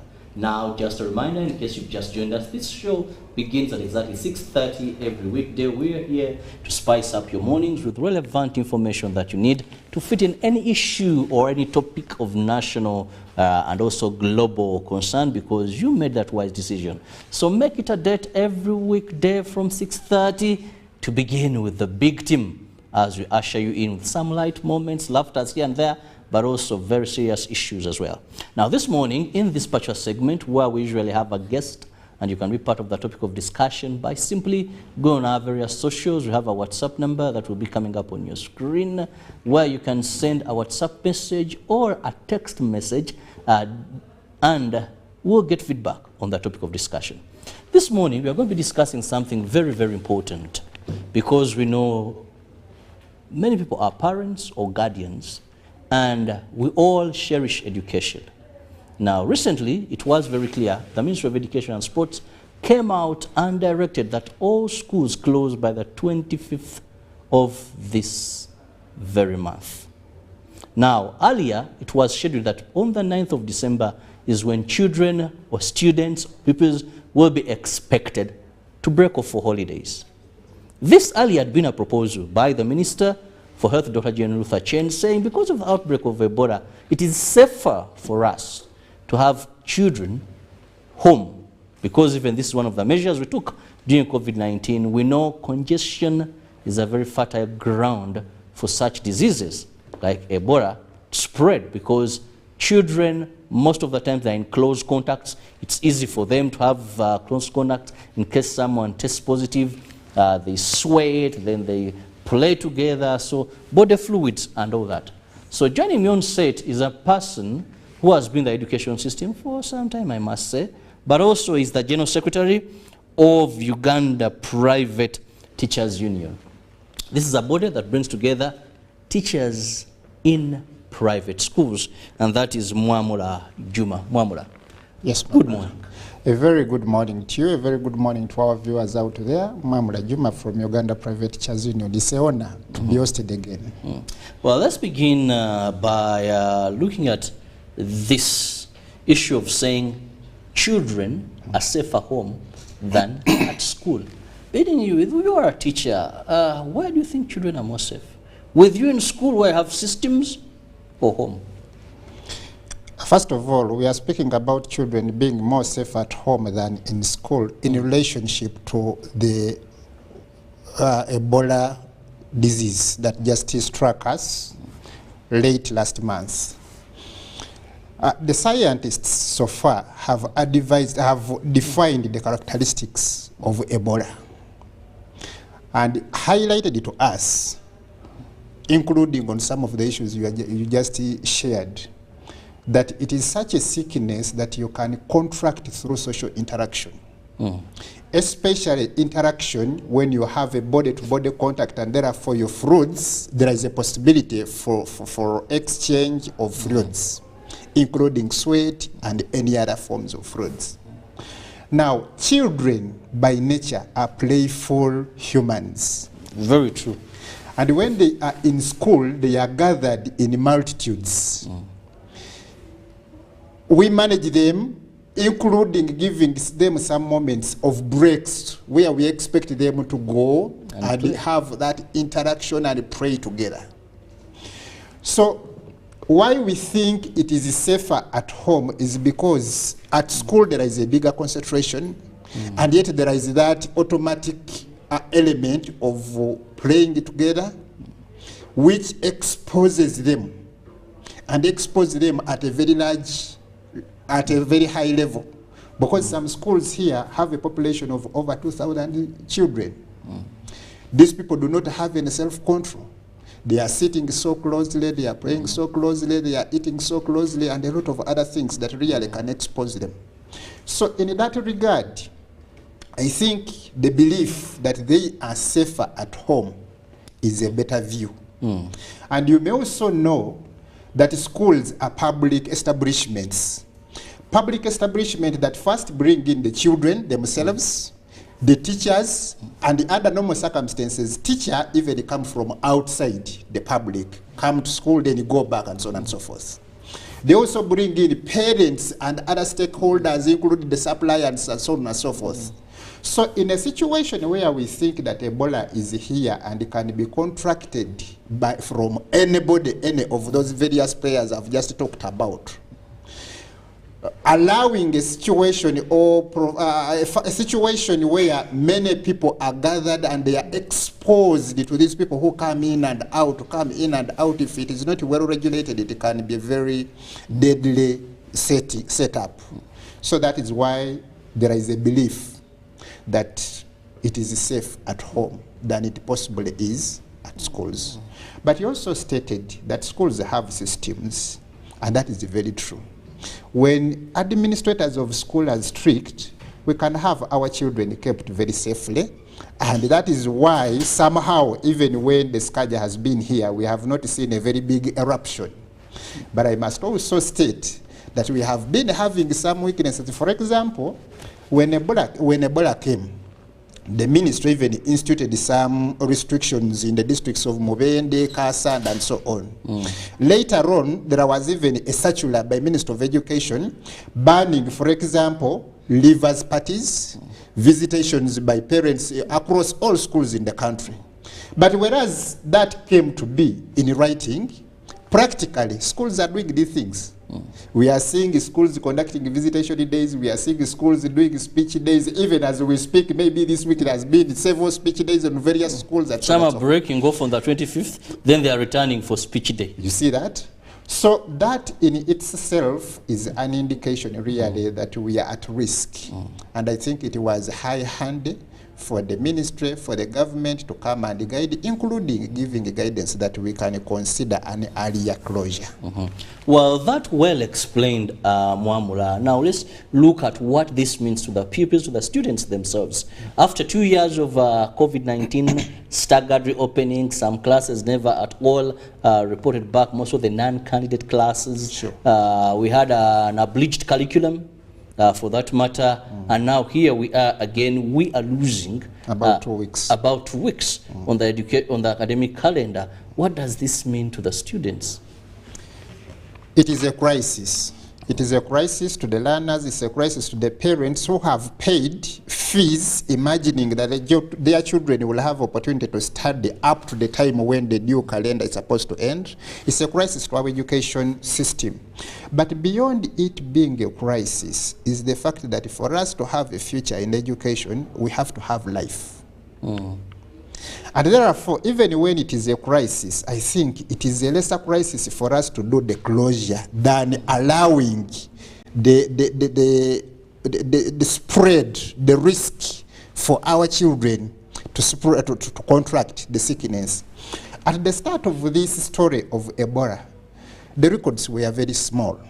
As we speak now, I think the national record is standing at 135 infections, about 54 deaths overall. We have had about 23 infections in school setup, and 8 children have already succumbed. That shows that if something serious is not done as early as possible, we can get to a much more disastrous situation.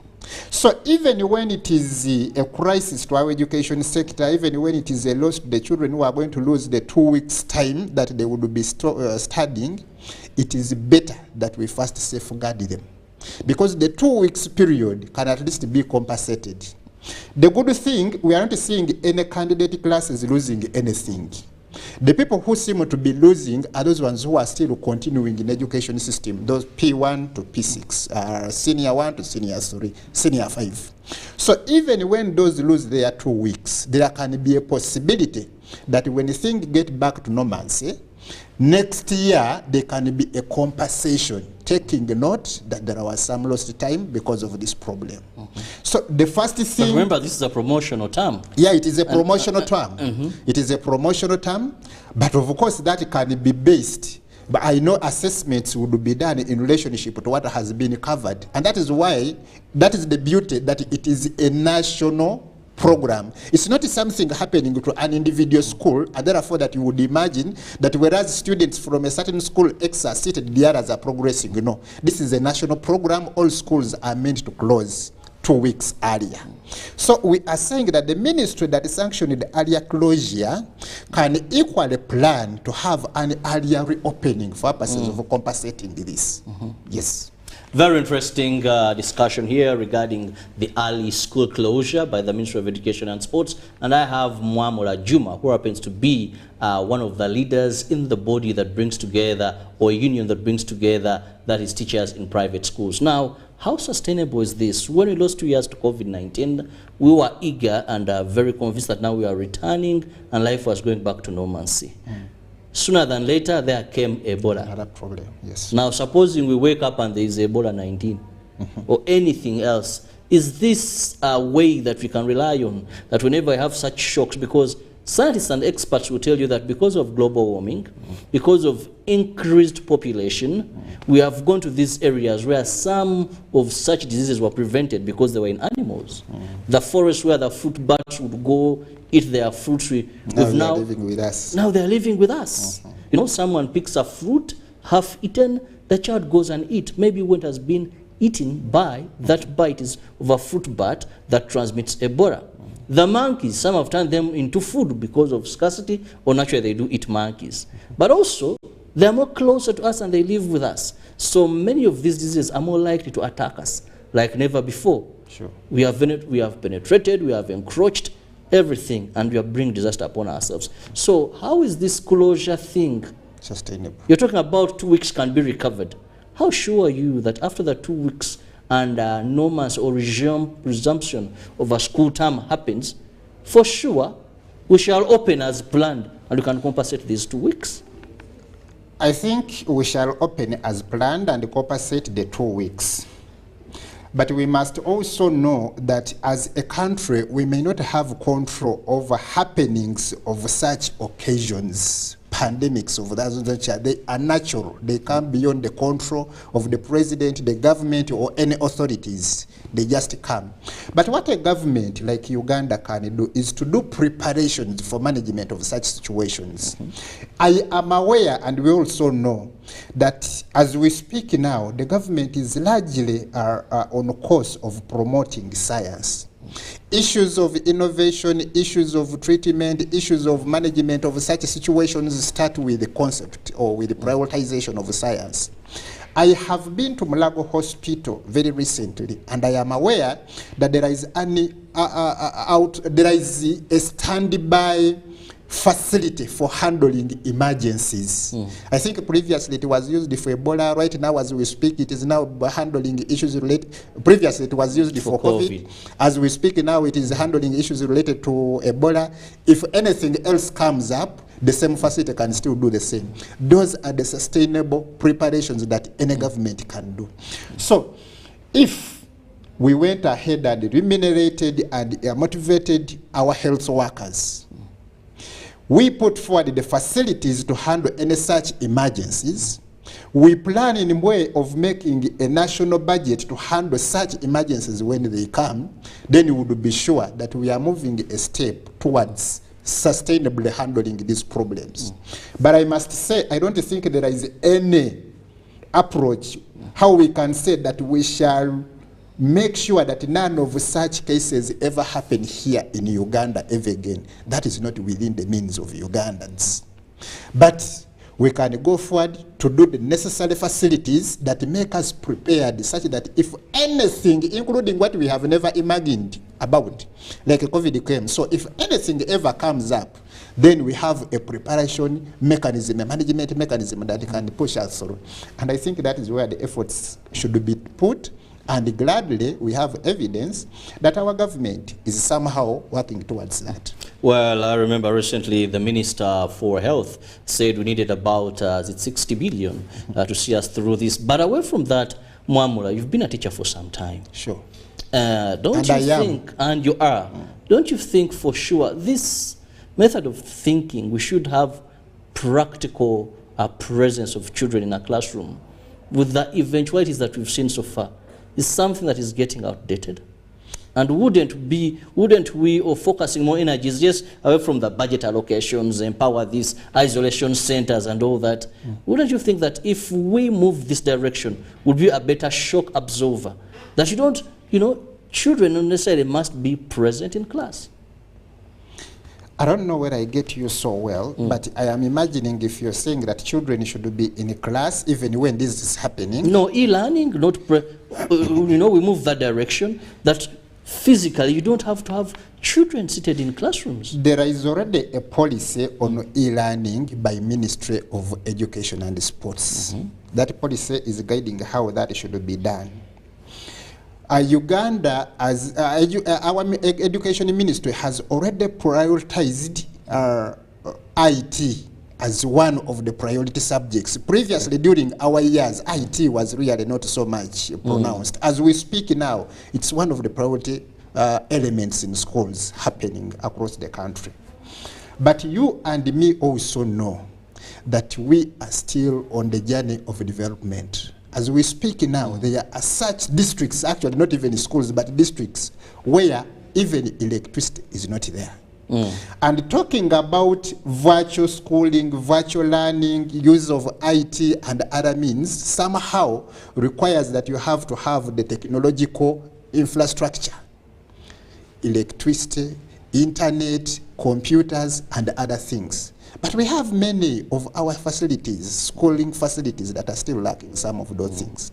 So even when we are considering going that journey, we are going to move at such a pace that we recognize that we also need to build the infrastructure, to build the schools that have electricity, to build the schools that can conveniently access internet and therefore be a foundation for children, or to build the communities if they are going to be away from schools, but to build the communities where our children are coming from that have all those infrastructure that we are talking about. So when we are sure that is present, then we can go full board to imagine that even when schools have closed for the 2 weeks, learning will continue when children are at their homes. But as we speak now, several homes do not have power connections, do not have internet. Of course, the economic situation right now, even people do not have phones, especially the smartphones that can facilitate phones or computers that can facilitate such. So I think it is an ideal way, but it is something we are not yet fully ripe to adopt. Gladly, there are efforts of working upon it. You and me know, for example, that there is a deliberate government program of rural electrification. And that thing is moving across. It has not done all parts of Uganda, but at least we know that that program is existing. I think lately there has been a debate about making internet accessible and affordable. So if that also can be intensified, then we can be sure to say that we have moved some fair step towards coming to a stage where we can really fully support e-learning or online education programs. Well, our viewer, thank you for being with us. Just a reminder that you can send us an SMS message or a WhatsApp message on the number on your screen. That is 0709 60 25 92. 0709 60 25 92. Please use that and send us a WhatsApp number, a WhatsApp message, or a text message. Traditionally, even with the Yoka Pesa phone, don't have to have a smartphone. As long as you have airtime, just send us a message there. I'll be reading them out and my guests will be responding. Now, also, Mwamula, let's look at, okay, e-learning, we are far from that. Sure. We say if I look at the national grid, we still have a journey to go forward, to move. But let's also look at, as schools, as institutions, in finding ways to say that we do not know when these are going to end. And most social science are saying many would come. Aren't there mechanisms where we can have children in school amidst this, rather than saying, let it be a routine, anything that comes up, we halt education, we do some treatment, we observe, know this issue of Tusitame, we scout, we observe, then we know the enemy. Because in one order, that may not seem an everlasting solution. Looking at our school settings, what do you think can be done amidst these, but education of students to continue? I think it is a holistic approach, and we have already highlighted it in the first comments we made. First is that it can be done, but why do we want to encourage our children to stay and continue to learn? The first priority should be to preserve their life. If somebody is in a university, is doing a P7 or primary, secondary, or whatever level, but is risked, the life is at risk, then you cannot continue to say because you want to pursue the completion of P7, you continue risking the life. Otherwise, he could contract a sickness and he does not even have opportunity to benefit from the fruits of the pursuit he was chasing. So I think it is important to first simama, to first sit, listen, understand the problem, devise means of how to manage it, and when you have the management criteria, then you go into engage.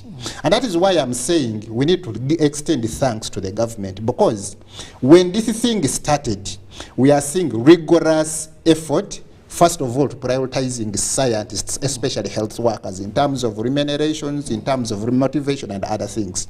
That is happening. Already we had here a discussion about exclusive salaries, specifically targeting scientists and health workers in particular. Then we are also talking about issues of establishment of management centers, crisis management centers that are health related. I've already alluded to the issue that today as we speak, Mulago has a wing specifically for those contingencies that come on and for sin. So if that is happening, then we are seeing an arrangement where even another Skaji come would have the brave to say, no, you stay back. After all, we have the mechanisms that can help us confront the situation. But Ebola coming in a manner it came, and realizing its form that it can spread, especially when so many people are together and are in close contact and so on. Truly, I think that it was very reasonable, first of all, to sanction, for example, the restrictions that happened to the district where it is happening, and now to propose for earlier closures, such that between the time of restricting the curfew in the affected districts, between the time of the earlier closures, the government can plan on what exactly can we do to confront it. And by the time we come to normal time when a new term is supposed to start, we will have a clear definition of how to manage the situation. And you see, part of it has really been our own stubbornness. Like I told you earlier, that the government gave a circular, Minister of Education, I think it was Directorate of Education, he gave a circular that there should not be visitations in schools. A circular that banned all leavers parties and all those social unnecessary movements in and out of schools by children. But as we speak, that has not been adhered to by ourselves, built on assumption that you see these are lies. It is so common that we always want to see when we really see people dying and so on. Now we have realized the threat is here. So because we have realized the threat is here, we just need our communities within the schools to appreciate and understand that this is a problem that concerns them all, and therefore they put in the vigilance. Then at that point we can be sure our children would be safe and all of us would be safe. Well, we are still looking at the impact of Ebola on our education, where we saw Ministry of Education and Sports coming up to declare early school closure, that by the 25th of this very month, we should see schools close, contrary to what was earlier, according to the academic calendar of 9th of December. I'm with Mwamura Juma, who happens to be the General Secretary, Uganda Private Teachers Union, that brings together teachers in private schools. Now, that is the number on your screen. I'll be looking at some of the messages that are coming in. But if I do that, what effect, if there is, now to the teachers, most of the private teachers, because we know teachers on government payroll are not affected as you teachers in private schools. So is this of any impact to you? Apparently, most schools pay teachers, especially in most private schools pay teachers as they appear at school. And many times when they are in holiday, they are not paid. And therefore, we are seeing an immediate and abrupt unexpected loss of salary to many of the staffs, many of the teachers and other workers in private schools, and that is something bad. The only leverage you would have about that is the existing national teachers policy, because for it emphasizes that there should be contract for teachers working in schools. It emphasizes that there should be steady salary payments throughout the year and other things. But of course, implementation of those has not been so good. So we see that many of our colleagues are going to lose salary in a manner that was not prepared for. They are likely to go back into the suffering that we had during the times of COVID. And this must raise now the second call, that whereas the president promised teachers in private schools a cushion fund that can help them establish alternative income streams, that cushion fund has never come through up to today. And I want to use this opportunity, my brother, to again remind the president and call on his goodwill to make that 20 billion offer he extended to teachers in private schools come to pass. The teachers have not gotten that money because of some of the confusion that came from some officers, but we hope that the president can use the same spirit he used to promise it to really make sure that the money reaches out to the teachers. And now when it comes to the teachers, it is upon us to utilize it meaningfully. People should not look at it in terms of how much kilos of posho can it buy in a period of a holiday. We should look at it in the form of a seed that we should nurture and be able to generate much more wealth from it. Did you sort out the disorganizations that you had regarding this money? Of course not. That is why we are still saying it has not come up to now. Those disorganizations were deliberately created by some authorities. That is why there was a stalemate. Otherwise, there was no serious internal disorganization. It was largely influence from some people above who I think had very strong personal interests and somehow used the offices to make sure that the whole thing doesn't move anywhere. That is a disappointment we have, and it is an issue we raised to His Excellency, that with the spirit he used to promise, he can still use the same spirit to make a pronouncement that this come to be. And I know when his voice is put forward, everything will come to pass. Well, moving on now to our viewers who have contributed. First, thank you so much for your feedback here, and I'll be reading them briefly. This is Hi Winnie from Chireka. Thank you so much, Winnie, for being part of the show. We should not tune our minds on lockdown all the time, but we should learn how to stay with the pandemic. If not, then our future tomorrow of young people is in danger. Yes, that is very true. But Winnie, future is guaranteed by start with life. For you to live tomorrow is that you have to be living, and therefore, first thing is to secure life. Then see how do I manage this life to go up to tomorrow. So that is why we are saying that the immediate considered early closure was perhaps we are assuming that it is really looked at for purposes of government getting more set, but also ourselves as school managers to really appreciate that this is a problem to which we need to contribute positively to get over with. Yes. Now, still moving on, thank you for the messages. Why is government more worried of schools and hurrying to close them when the same government supports and mobilizes thousands to attend a music show at Kololo? Where does this put the rest of the country? That requires a government spokesperson. Definitely. But for me as a parent, I think I would also be much more safe and secure and happy when I am sure my child, wherever he or she is really secure. So to me, if they have given us opportunity that they want to have security or guarantee to health of our children, I do not have any issues. But the government spokesperson should be able to come here and tell us why they think schools should not operate. Meanwhile, several other party programs bring on board so many people who are dancing, eating, and doing everything are really allowed. That is something that the government should be able to explain. Still looking at some of the messages that are coming in. Good morning, brother and all viewers. My name is Molindwa Ryan Kibeti, Assistant Secretary General United Arcaders Traders that is Entrepreneurs Association. In my opinion, closure of schools and other business sector isn't the best solution as far as fighting Ebola is concerned.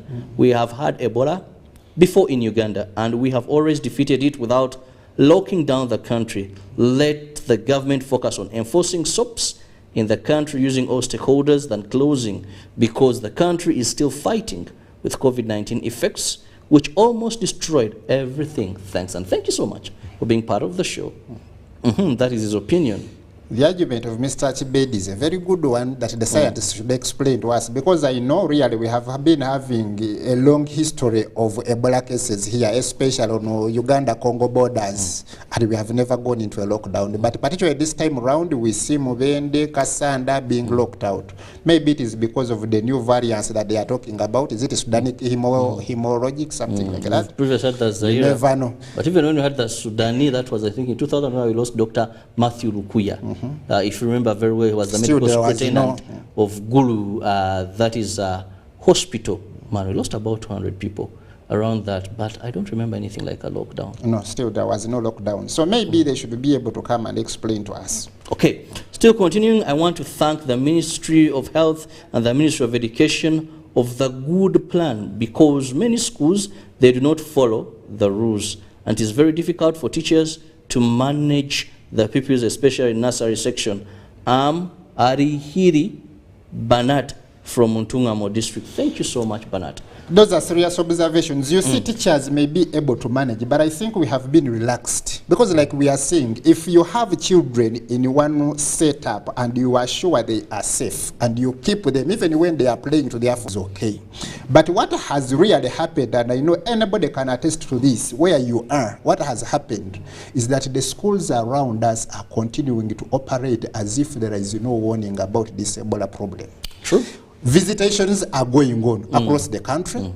Parties, now we have graduation for nursery classes, we have speech days, we have all those leavers parties are happening as if there is nothing serious. Parents are moving in as and when they please. So all those should have been a function of managers of schools, but we have not done it adequately. And therefore, I think it is something now that we should use this time to own up, to realize that there is a risk, there is a problem, and we need to be part of the efforts to solve the problem. Well, I have a message from Philpat, who says, what is the use of closing schools and leaving other sectors open? Still, even at home, the children will contract Ebola from their parents who go to work, who contract Ebola from anywhere other than school. So what is the relevance then of the closure if other sectors remain open? Quite a technical one. But I think one of the most emphasized explanation that is given by the ministry is that schools have a much more bigger concentration. They also have a much wider interaction in terms of students as a lot, teachers and support staff as another group, all coming together. These are parents coming from all over the country. So you have a school, for example, in Kampala, but it is drawing stakeholders from across the country.